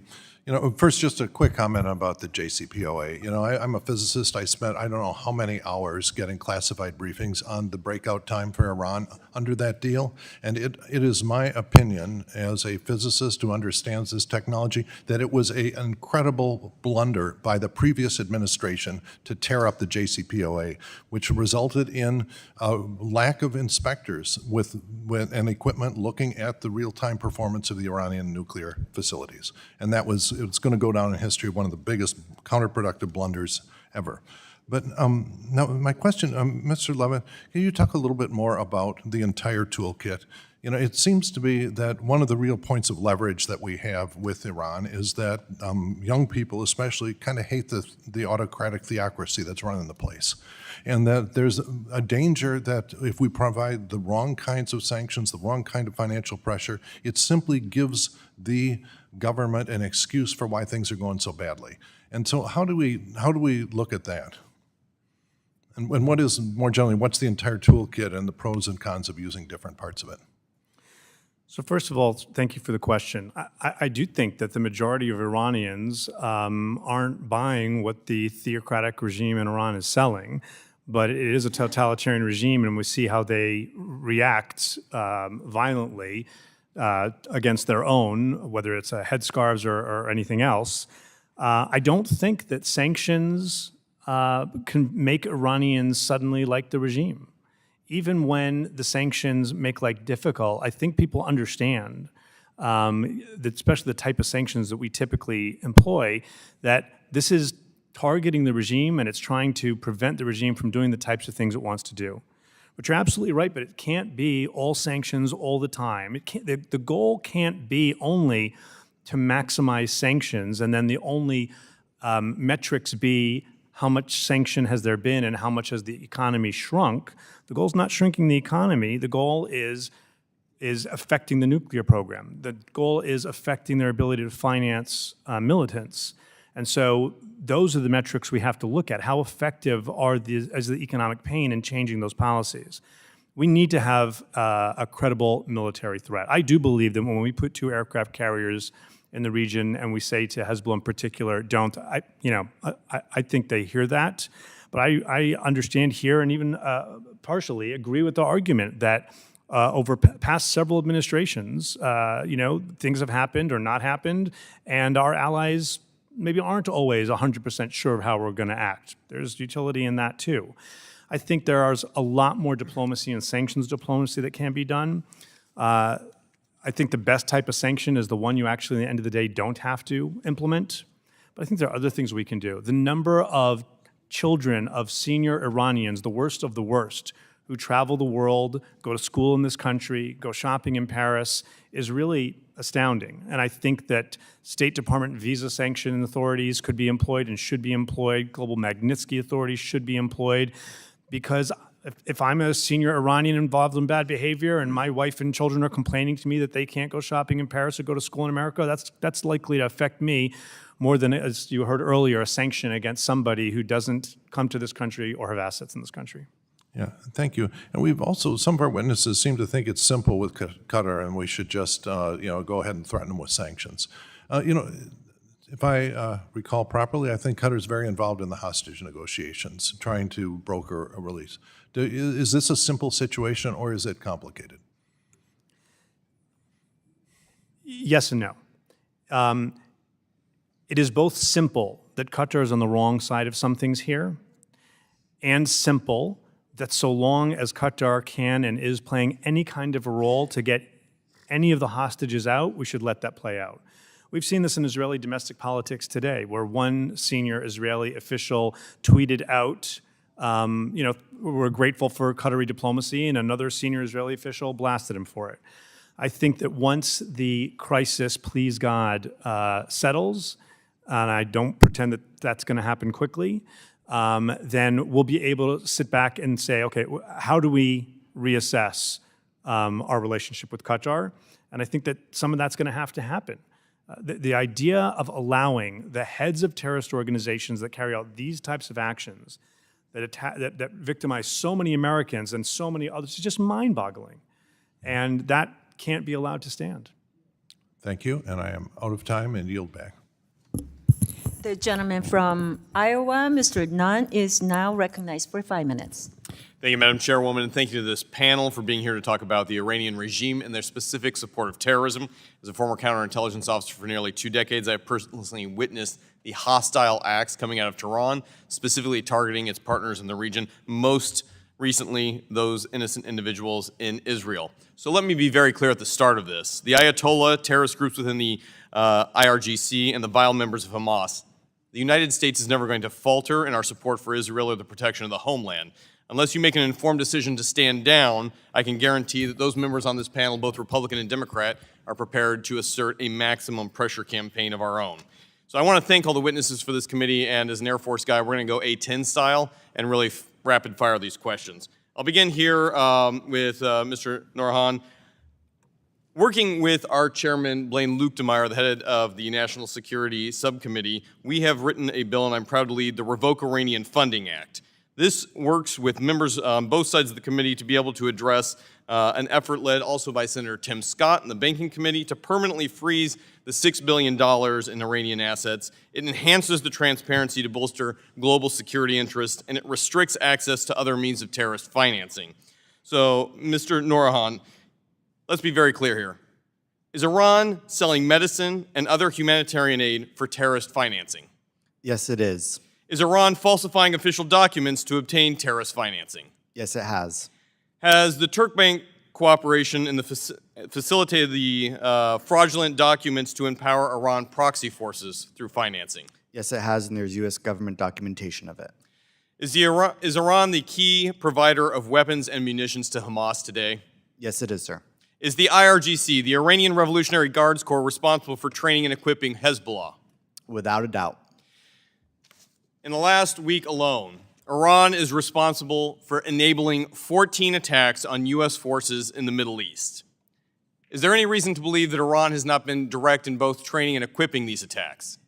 They are 100% responsible, sir. Then do you agree that it would be insufficient to simply do what the administration now is doing as pausing the distribution of funds, but that Congress should enact legislation to permanently freeze Iran's access to any of the $6 billion that could go forward if left unchallenged? I believe it is vital that the Congress work to freeze those funds. I believe your bill and the bill with Senator Scott would absolutely be necessary for that, and thank you for your leadership on it. I appreciate you saying that. I'm now going to turn to Mr. Goldberg. Does the U.S. have a sanctions enforcement problem with Iran? We have a sanctions non-enforcement problem with Iran. In fact, I think you said it very clearly. We have gone from maximized pressure to maximized deference. So I want to be very clear here. The Biden administration, including our friends at the State Department, have obviously turned a blind eye to many of the sanctions violations. I'd like to look beyond. If the State Department's not going to do their job, what ways can Congress incentivize our partners or legal institutions to report on Iranian sanctions violations to hold these bad actors accountable? Yeah, Congressman, thanks for the question. I think there's legislation on this, and you can expand on it. At this point, the administration is violating the law intentionally, knowingly. You should subpoena documents if possible. Oversight should work with you on that as well. Any communications with the Chinese to give them direction to continue to import at such levels. You cannot go 1 million barrels per day increase like this without it being an intentional, willful policy. So anything you can do to force the administration to show you the targets that they're sitting on at the Treasury Department, which must be pretty tall at this point, from non-enforcement and all their communications with any other parties involved, including the Chinese, would be very important. So let's talk about the real moneymaker in the room, Mr. Brodsky. Let's talk specifically about illicit Iranian oil sales. Is this the most lucrative source for Iran's current funding source to terrorists? Yes, it's been $80 billion since 2021. You talk about a ghost armada, or the use of illicit ships to transfer oil and other petrochemicals. How would we best combat that? Well, we need to start sanctioning the vessels in that 353 group of vessels that are as part of the Ghost Armada. These vessels can now use ports because they are not sanctioned, and that's a very big problem. Who is the biggest provider of Iranian oil to other countries? Under what flag do they fly? Panama. How many of these ghost ships are directly chartered to Panama? Do we know? Well, Panama has actually, in the Ghost Armada itself, has flagged 47% of that Ghost Armada. Going after their insurance providers is probably the key way to stop that. Is that correct? Absolutely. Very quickly, I want to follow up with Mr. Zelensky on their cryptocurrency that we've talked about today. The more that we push it out of the United States, the more illicit actors will use cryptocurrency in nefarious ways. Is that correct? Yes, sir. This is why we need to be able to address it in this committee to bring it back home and regulate it. Thank you, Madam Chair. I yield the remainder of my time. Thank you. The gentleman from California, Mr. Vargas, is now recognized for 5 minutes. Thank you very much, Madam Chairwoman, and I ask that you thank the chairman for organizing this meeting. I appreciate it. I also want to thank all the witnesses here today. It is important for our country to show a united front in unequivocally condemning the atrocities committed by Hamas.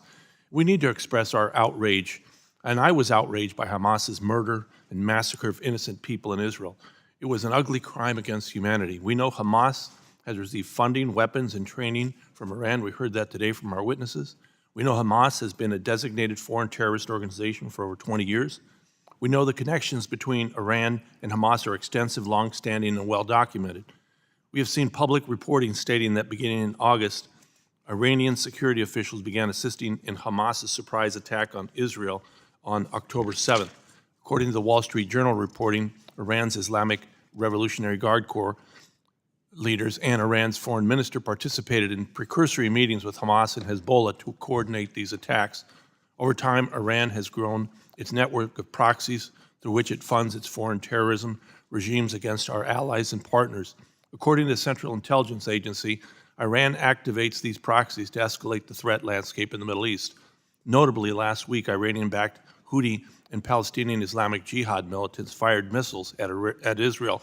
Thankfully, our U.S. Navy has been positioned to intercept some of these missiles before they reached Israeli families. This defensive measure bolsters the great work that the Biden administration is taking to hold Iranian-backed terrorists accountable. Just last week, the Treasury Department sanctioned key Hamas terrorist groups, members, operatives, and financial facilitators in Gaza and the surrounding region. In addition to military aid and targeted sanctions, I would like to applaud the Biden administration for coordinating with Israel to ensure the timely delivery of humanitarian aid to Gaza. This is not the time for partisan politics. I agree with that. We must form a bipartisan front to support Israel's right to defend itself, provide humanitarian aid to innocent civilians, and hold those responsible for these reprehensive attacks accountable. In that same spirit of bipartisanship, I am proud to join my good friend from Arkansas, Mr. Hill, to introduce the Holding Iranian Leaders Accountable Act. This bipartisan bill requires the president to report on the assets of certain Iranian government officials and terrorist leaders. Additionally, this legislation requires the Secretary of the Treasury to seek the closure of U.S. and foreign financial accounts connected with these assets. Again, I would like to thank my friend French Hill and his staff for participating on this much-needed legislation.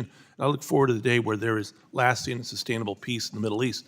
Now, I have to say that today I heard a few criticisms of Mr. President, President Biden. I'd like to point out the fact that he, in fact, went to Israel, stood with Israel, and said that we are with you. And in fact, the signs that are up around Israel to thank President Biden for his courage to be there. And I think we should acknowledge that. Again, I appreciate very much we should stand with our ally. However, I do think that he made a mistake when it came to the $6 billion. I do think that that's a mistake. I do think that we should freeze that money. I don't think it should go to Iran. We have to be able to criticize our own administrations at points, and this is the criticism that I would give. I don't think he did it for a mean reason. I think, the people who negotiated the release of hostages did it to release the hostages, obviously, but I think it's a mistake. I hope that we can work in a bipartisan way to try to figure this out. I think that that's important. But again, I would thank the president for standing with Israel. I think he's made that very, very clear, not only in his words, but in his actions, putting his own body in place. And so I thank him. I do want to ask one quick question before my time is over, and that is about Hezbollah. Hezbollah really worries me because the amount of missiles they have in southern Lebanon. I've been to Lebanon, been to Beirut with my good friend Darrell Issa, and that really does concern me. Could you say a word or two on that, Mr. Levitt? You're absolutely right. Hamas is highly incapable compared to Hezbollah. Hezbollah has at least 150,000 to 200,000 rockets of different types, and at least 200 to 300 of them are really very dangerous smart rockets with large payloads that can go the distance and have guided systems. They have enough rockets that they can overload even Israel's 4-tier anti-missile system. And there are pieces of critical infrastructure like desalination plants and electricity facilities that if the missiles get through and they get out could do significant damage to Israel aside from the obvious loss of life. Hezbollah has been able to build up an army, a state within a state and an army next to an army in Lebanon. And we have to figure out how to change that. We have to change the paradigms, as you heard earlier. The positions we held on the 6th of October can't be what we have after the 7th of October. My time is up. Thank you.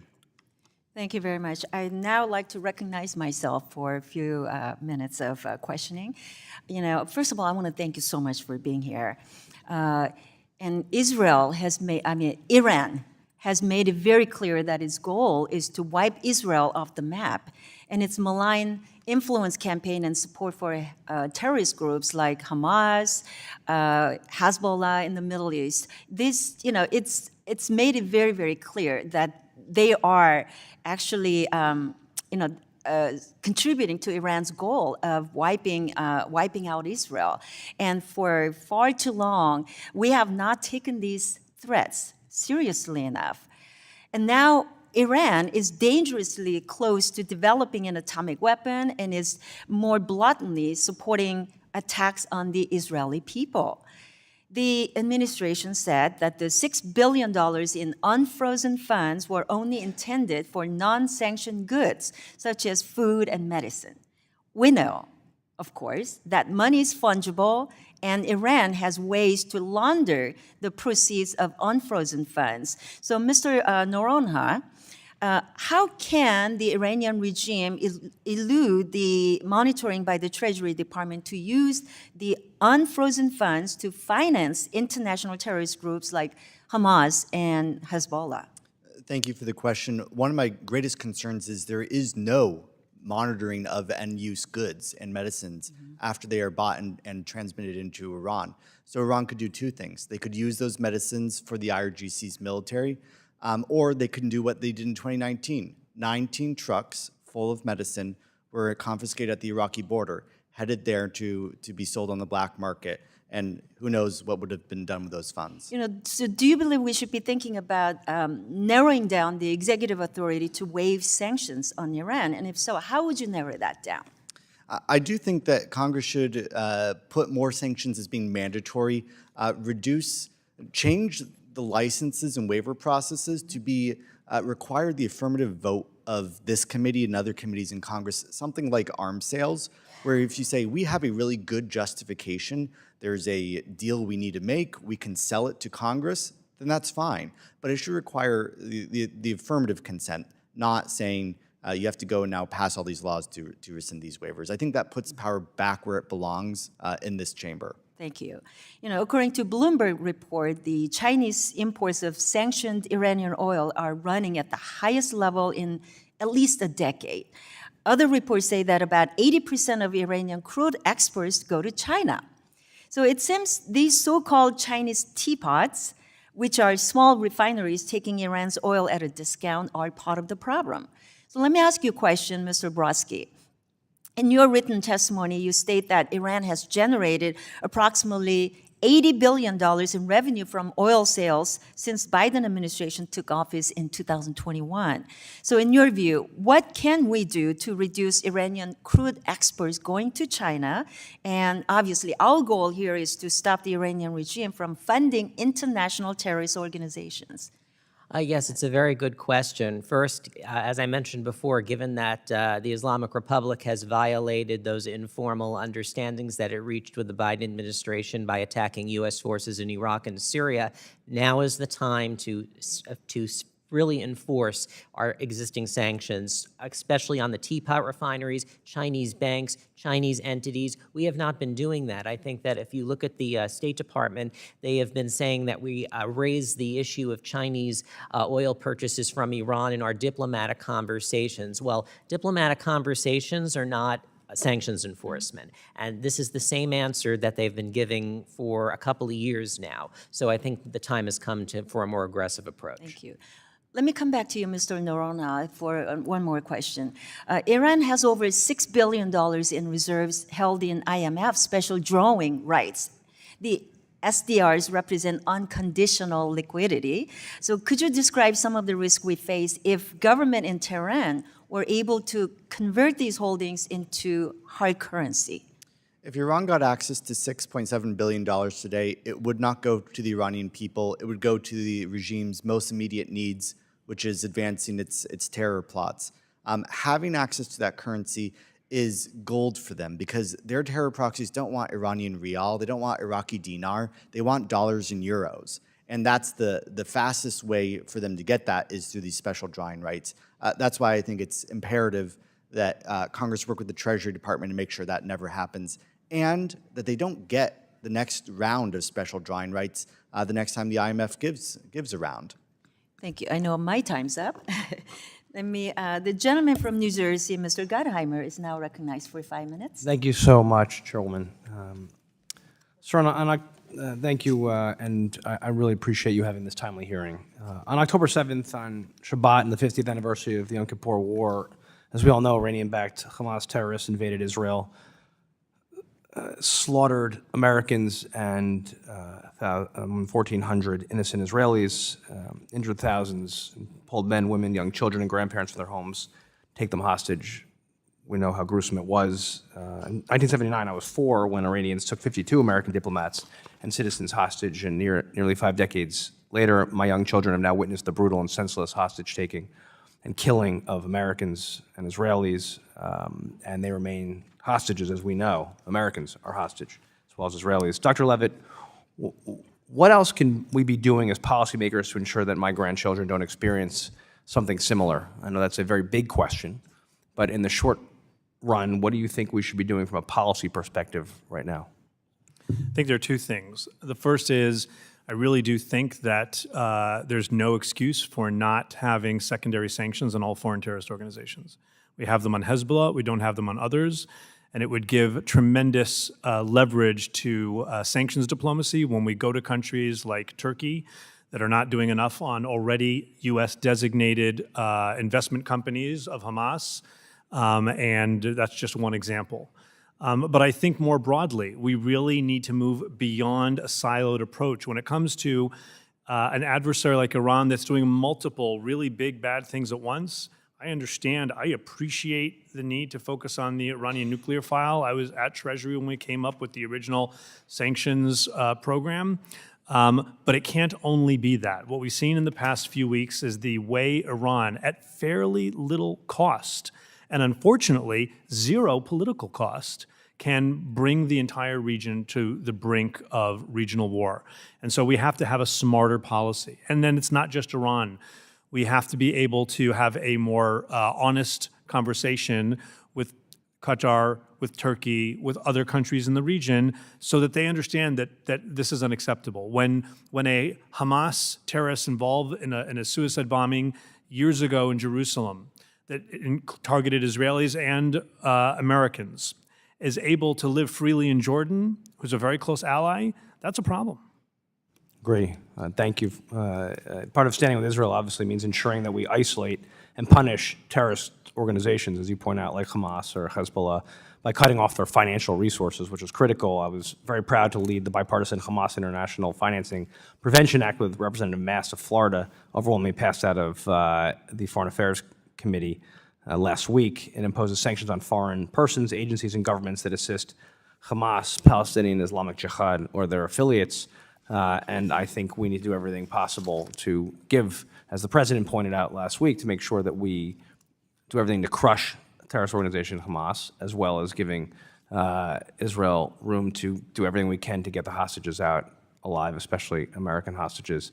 I was also proud to help introduce the bipartisan Operation Sword of Iron Dome supplemental appropriations with Representatives Tenney and Schneider and Miller to resupply Israel's missile defense system, which I'm very concerned about in terms of a supply perspective. As we know, the Iron Dome saves thousands of lives, intercepting missiles targeting Israeli towns and cities. Mr. Goldberg and Mr. Noronha, I was glad that both FCD and JINSA supported the bill, While we're on the topic of missiles, I'm concerned about the expiration of UN Security Council sanctions on Tehran's ballistic missile program, to your point as well. Especially concerned about the destabilizing effects of an emboldened Iran and the regime's ability to transfer dangerous weapons around the world. The administration obviously announced new sanctions and other measures designed to prevent Iran from selling or acquiring parts or technology related to ballistic missiles or drones, saying that Washington would remain focused on the issue despite the expiration of UN measures.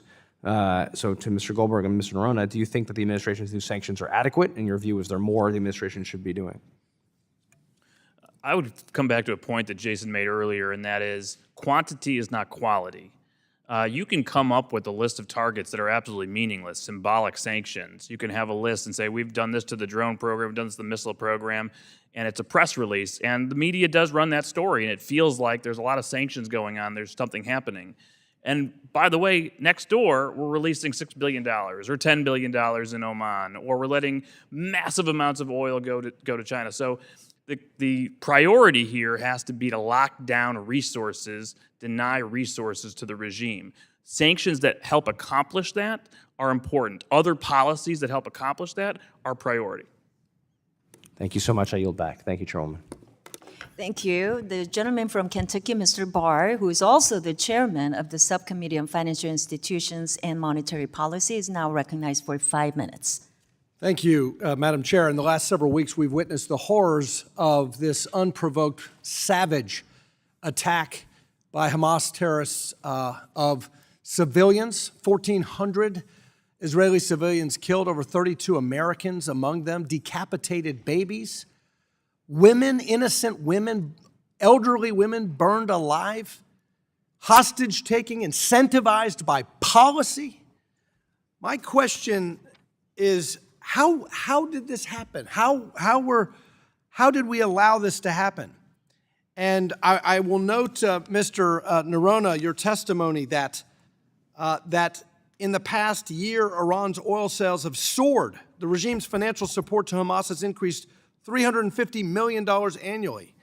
And then I noted Mr. Brodsky's testimony that Iran has generated approximately $80 billion in revenue from oil sales since the Biden administration took office in 2021 and the maximum pressure campaign came off.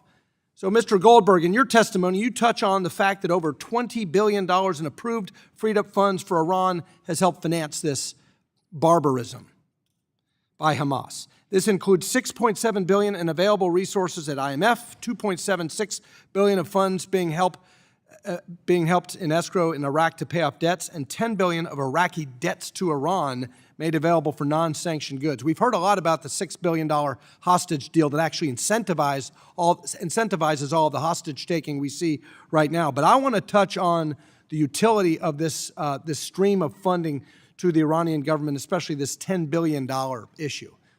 So can you detail what's going on there? Yeah, absolutely. Thank you, Congressman, for the question. And I would say in the $6 billion hostage deal, with everybody talking about how valuable it is that Qatar is running a hostage negotiation, the Qataris brokered that deal. Wake up, people. You're giving Hamas's sponsor the negotiator role so they can drag Israel out and delay the invasion. This is outrageous. Yes, pressure on Qatar would work. Let's try it. But to answer your question, Congressman, on the $10 billion, it's very concerning. The $6 billion was very flashy. It was tied to a hostage deal. It made no sense to anybody who actually follows policy that you would say, let's trade 5 guys for 5 guys, and we'll throw in $6 billion. No, it's tied to a much broader sanctions relief package that had already started earlier in the year. We saw Brett McGurk, the Middle East coordinator of the White House, go to Oman, cut the deal through channels. The Sultan of Oman went to Tehran at the end of May. The Iranians clearly accepted whatever offer was sent. Early June, we started seeing reports in Haaretz by one of the most prominent journalists there from Israel leaking out the details of the deal. And then suddenly we see $2.76 billion out of an escrow account in Iraq making payments for various Iranian debts. Well, I guess the Iranians didn't like that arrangement. It was going too slow or something. We have no details or briefing from the administration to know. So suddenly in July, a waiver comes up to Capitol Hill, a waiver that a lot of people haven't seen. You know, where is that waiver? They've classified it. We should find out more about this waiver because it allowed, according to the State Department, for the first time to allow Iran to pull money out of its escrow accounts and get paid in third countries, Oman, maybe other countries. We know about Oman. $10 billion was built up there. Those were electricity payments that Iraq was making to Iran. They're now moved out of Iraq. How much is left in Iraq? How much is in Oman? How much has been spent? So many questions asked about the $6 billion. No, not a penny has been spent. Does anybody in this chamber know how much has been spent of the $10 billion? You don't. They haven't told you. Has anything been borrowed against it? What's going on with that money? And by the way, this waiver allows ongoing payments. The electricity payments keep going. It's not one-time money like the $6 billion. What is going on with this money? That's very troubling. Mr. Brodsky, on the oil revenues, since Biden lifted all of the sanctions on Iranian oil. By the way, this should be a bipartisan issue. My friends are obsessed about the climate. Why is Iranian oil so important to not sanction? How many of these sales, Mr. Brodsky, are operating under a waiver? They're because most of it's from lax sanctions enforcement. That's what a lot of these sales are operating under. It's because of the informal understanding, the secret nuclear deal that the Biden administration has not explained before Congress. So how does Hamas carry out this brutal attack? How are they funded to do it? Well, I think we know the answer. The answer is that the Biden administration allowed this to happen by pursuing a policy of weakness appeasement that allowed Iran to finance this invasion. I yield. Thank you. The gentleman from North Carolina, Mr. Nickel, is now recognized. Oh, I'm sorry. Hold on.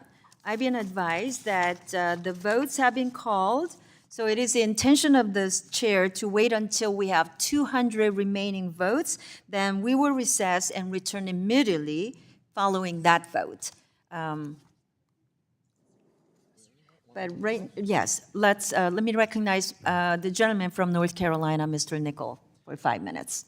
Thanks so much. I'd like to thank Chairman Lukemeyer, Ranking Member Beatty for holding today's hearing. Glad we can do this in a bipartisan way and focus on this issue. And thanks so much to our witnesses for joining us today. About 2 weeks ago, Hamas terrorists brutally massacred over 1,400 men, women, and children in Israel. This heinous act underscores the continuous threat that Hamas, a recognized terrorist organization, poses not only to Israel, but also to peace and stability in this entire region. Hamas actions, sustained in part by foreign illicit financial networks, have brought untold suffering to countless innocent victims. In response, we must safeguard our nation's interest, support our ally Israel in the wake of this tragedy, and dismantle the financial channels that facilitate terrorism. The bond between the U.S. and Israel is strong and steadfast. Our focus now should be both on reaffirming this bond and actively disrupting the funding sources that embolden groups like Hamas. Dismantling Hamas is essential not only for the security of Israel, but also for the well-being of Palestinian civilians. Hamas tactics, which involve weaponizing densely populated civilian areas, show a complete disregard for innocent lives in Gaza. For the safety and prosperity of both Israeli and Palestinian civilians, our primary objective must be to neutralize the threat that Hamas poses. My first question to Mr. Zarazinski, can you dive deeper into the challenge of tracing funds in the era of digital currencies and decentralized finance? How significant is the threat, and what tools or legislation should we consider to counteract these new financial avenues for terror groups? Yes, sir. Thank you for the question. So generally speaking, as finance moves online, and in particular with cryptocurrency, we have the availability of the blockchain, right? It's an additional tool that we can use to track the flow of funds on the blockchain, and there are a number of great companies out there that do specifically that. They watch the flow of funds move from wallet A to wallet B to wallet C, and then they flag those wallets, right? And sometimes they can flag those wallets as a particular entity or a particular organization, and sometimes they can just say, hey, this looks to be a wallet that was used illegally somehow, or it was flagged for XYZ reasons. So it actually allows us more data than we would otherwise have for other avenues of terrorist financing. That's a positive, right? I'm not saying that there's a full solution to this problem, right? But if you compare the data available for us to track terrorist financing using cryptocurrency, vice using Hezbollah, for example, right? We have no idea how much is used for, in Hezbollah, we have no idea how much is used for trade-based money laundering, for example.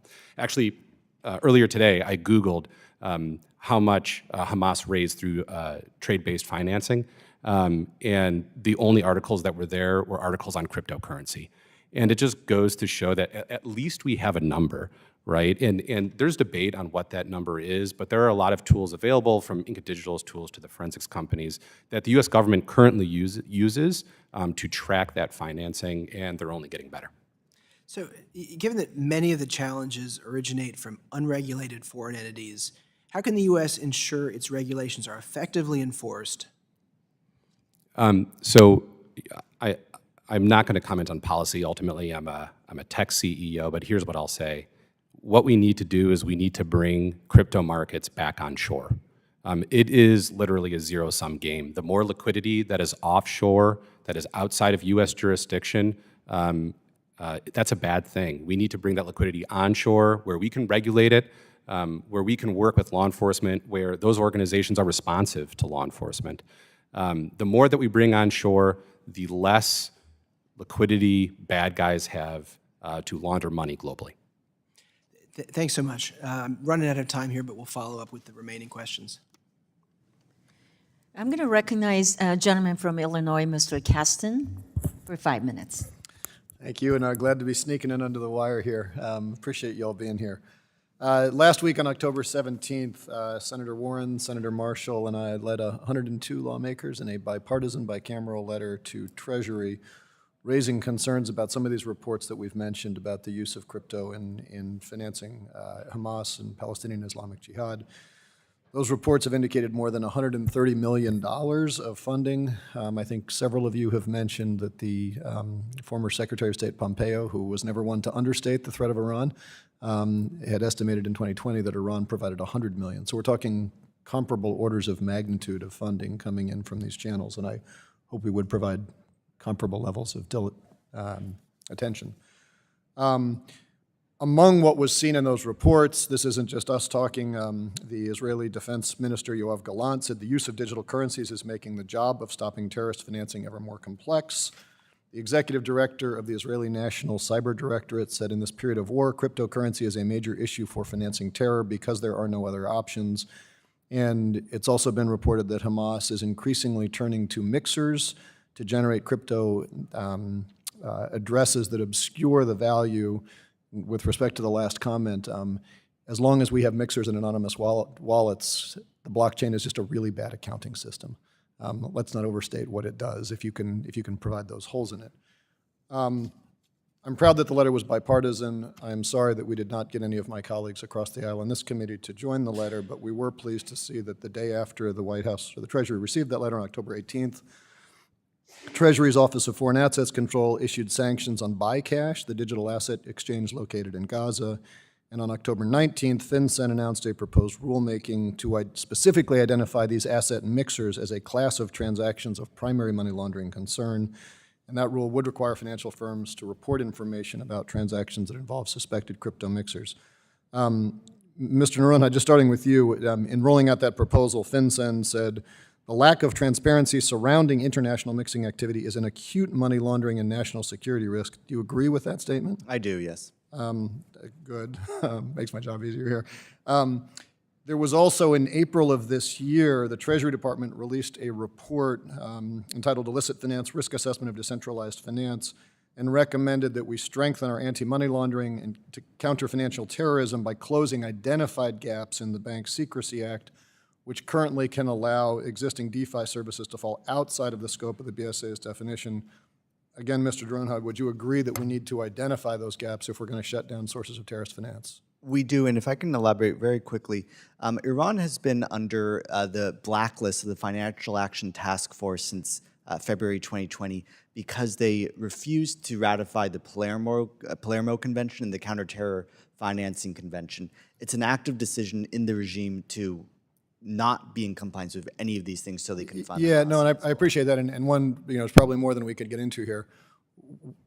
I think we still have to do a lot of work to figure out, okay, if 130 million came to Hamas, it's fairly easy to say, well, let's pay the money to somebody else, we'll transfer material over here. I think we're just at the beginning of tracking where those flows are. But I'm glad you agree we need to strengthen the BSA. We will be introducing a bill that Senator Warren has already introduced on the Senate side to do that over here. I'm hoping we will get some bipartisan support this time, because I think, as all of you have mentioned, this is a bipartisan issue, and our goal is not to cripple the people of Iran. Our goal is to cripple Hamas, and if they're getting funding from any source, let's go through and hit all of that. I would also just put a request into this committee that we've had long conversations about the cryptographic industry and lots of bills, and it is a tragedy that it took October 7th to have this conversation. But I would truly hope that we can revisit some of the bills that we have passed on a partisan basis out of this committee that, among other things, provided a safe harbor for the crypto industry so that it doesn't have to comply with AML rules. That was a bill led by Mr. Emmer, Mr. Davidson's bill to prohibit regulation of all self-hosted wallets. This is a real problem. And either we agree that we don't want to launder money, or I don't even know what the or is there. But let's at least take this to put a call in. Congressman, Mr. Goldberg, I say I have 25 seconds. I agree with you, and I would recommend to you, we'd love to work with you on this report that I co-authored earlier in the year, The Underside of the Coin, where we identified all the threats you're talking about, mixers, coin joiners, privacy coins, and also ensuring that they use technology to identify hops between mixers and before they cash out. And if we can actually use secondary sanctions to enforce what we also try to apply in our own domestic regulatory market, we could do a lot of good for national security, sir. Well, yeah, please reach out, because I think we can do much better than we have on this topic. Thank you. I'll yield back. Thank you. The gentleman from Michigan, Mr. Huizenga, who is also chair of the Subcommittee on Oversight and Investigations, is now recognized for 5 minutes. Thank you, Madam Chair, and I think now this really is getting under the wire. I'm going to go quickly. Mr. Noronha, you're familiar with the $10 billion Iraq paid to Iran in exchange for the electricity, correct? Yes, sir. Okay. Madam Chair, I would like to ask unanimous consent to enter into the record this unclassified report from the State Department produced to this committee entitled Report to Congress on Renewal of Iraq Sanctions Waiver for Electricity Payments and its Associated Waiver Determination. So I'm assuming that would be okay, Madam Chair? Okay, thank you.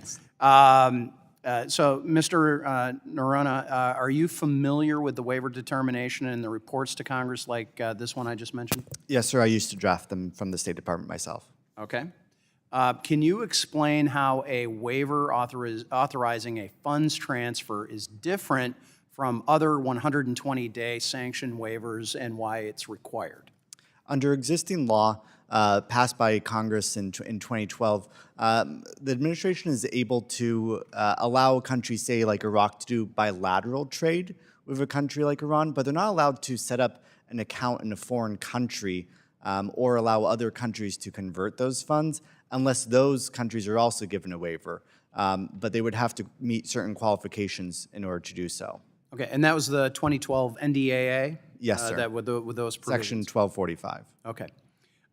So the report states at the end, quote, the Secretary also certifies that France, Germany, and Oman faced exceptional circumstances preventing them from significantly reducing purchases of petroleum and petroleum products from Iran, close quote. Have you seen similar language in waivers citing the national security exception? That language, to me, sir, seems at odds with reality. France, Germany, and Oman do not purchase Iranian oil products or petroleum products. I've never seen language drafted like that, and that seems to me to be trying to circumvent something. It's been done like that with a country, say like South Korea, which was attempting to reduce its imports of Iranian oil over a period of a year and was finding difficulty to do so. France, Germany, and Oman are not in that category. Yeah, the one that stood out to me was Oman. They have their own oil. Exactly. That seemed rather confusing to me. Okay, so if they're choosing to use this unusual language, why would they insert that? Why would they put that into I can this only paragraph into this surmise document? that the Iranians don't want Iraqi rial. They want euros because Hamas and Hezbollah want euros. And so they made this legal fiction from what you're describing in order to do so. I would also note this. So just so I'm clear in understanding this, so they potentially, that's what we're going to ask, they're claiming that Germany and France have this requirement or exception that they need to satisfy their petroleum needs, but it's really potentially a backdoor to get at their euros, correct? Is that what you're saying? That is exactly what that sounds like, sir. That seems like it to me a little bit too. So I kind of cut you off there, so I'll give you I was going to say, there have been reports over the summer that the administration was looking to conduct a informal nuclear arrangement with Iran and try to bypass congressional review of this. In doing so, they told, U.S. officials have said they looked the other way on Iranian oil exports. There was $10 billion transferred in this waiver. Normally, there's about $500 million. This is way out of normal proportion. The other thing that's very concerning is there was a report from the Central Bank of Iran just last week that they are working with China to, quote, finance this $10 billion, which is in this fund in Oman. That strikes me that they are trying to launder this money to be able to be used in any way they can. let me take the last couple of seconds here. Do you believe that all of the provisions of the 2012 NDAA and the sanctions that were in there are being fully implemented to maximize pressure? No, they are not. They are not being enforced. Would you be surprised if the administration or OFAC or others claim that it is being utilized that way? That would be a stretch of reality, sir. Okay. Mr. Brodsky, I was hoping to get to flagged ghost ships and some other things, which I know I'm running out of time, but we'd like to follow up maybe with in writing on that. But I do appreciate all of our witnesses today. This has been enlightening, and we'll continue this conversation tomorrow with our Oversight and Investigations Subcommittee as well, and I encourage all of our members to wave on to that. So with that, Madam Chair, I yield back. All right. Thank you, everyone. Seeing that all members of the subcommittee have had their chance to ask our witnesses questions, and with the remaining votes getting smaller and smaller, I'd like to thank our witnesses, and instead of coming back after the votes, I think we can adjourn now. So I'd like to also submit 3 articles from Elliptic, Chainalysis, and TRM Labs on the volumes of crypto donations. So without objection, I'd like to enter these documents for the record. And without objection, all members will have 5 legislative days within which to submit additional written questions for the witnesses to the chair, which will be forwarded to the witness for your response. And I ask our witnesses to please respond as promptly as you can, because it will be very helpful for us. So with that, I would like to state that the hearing is now adjourned.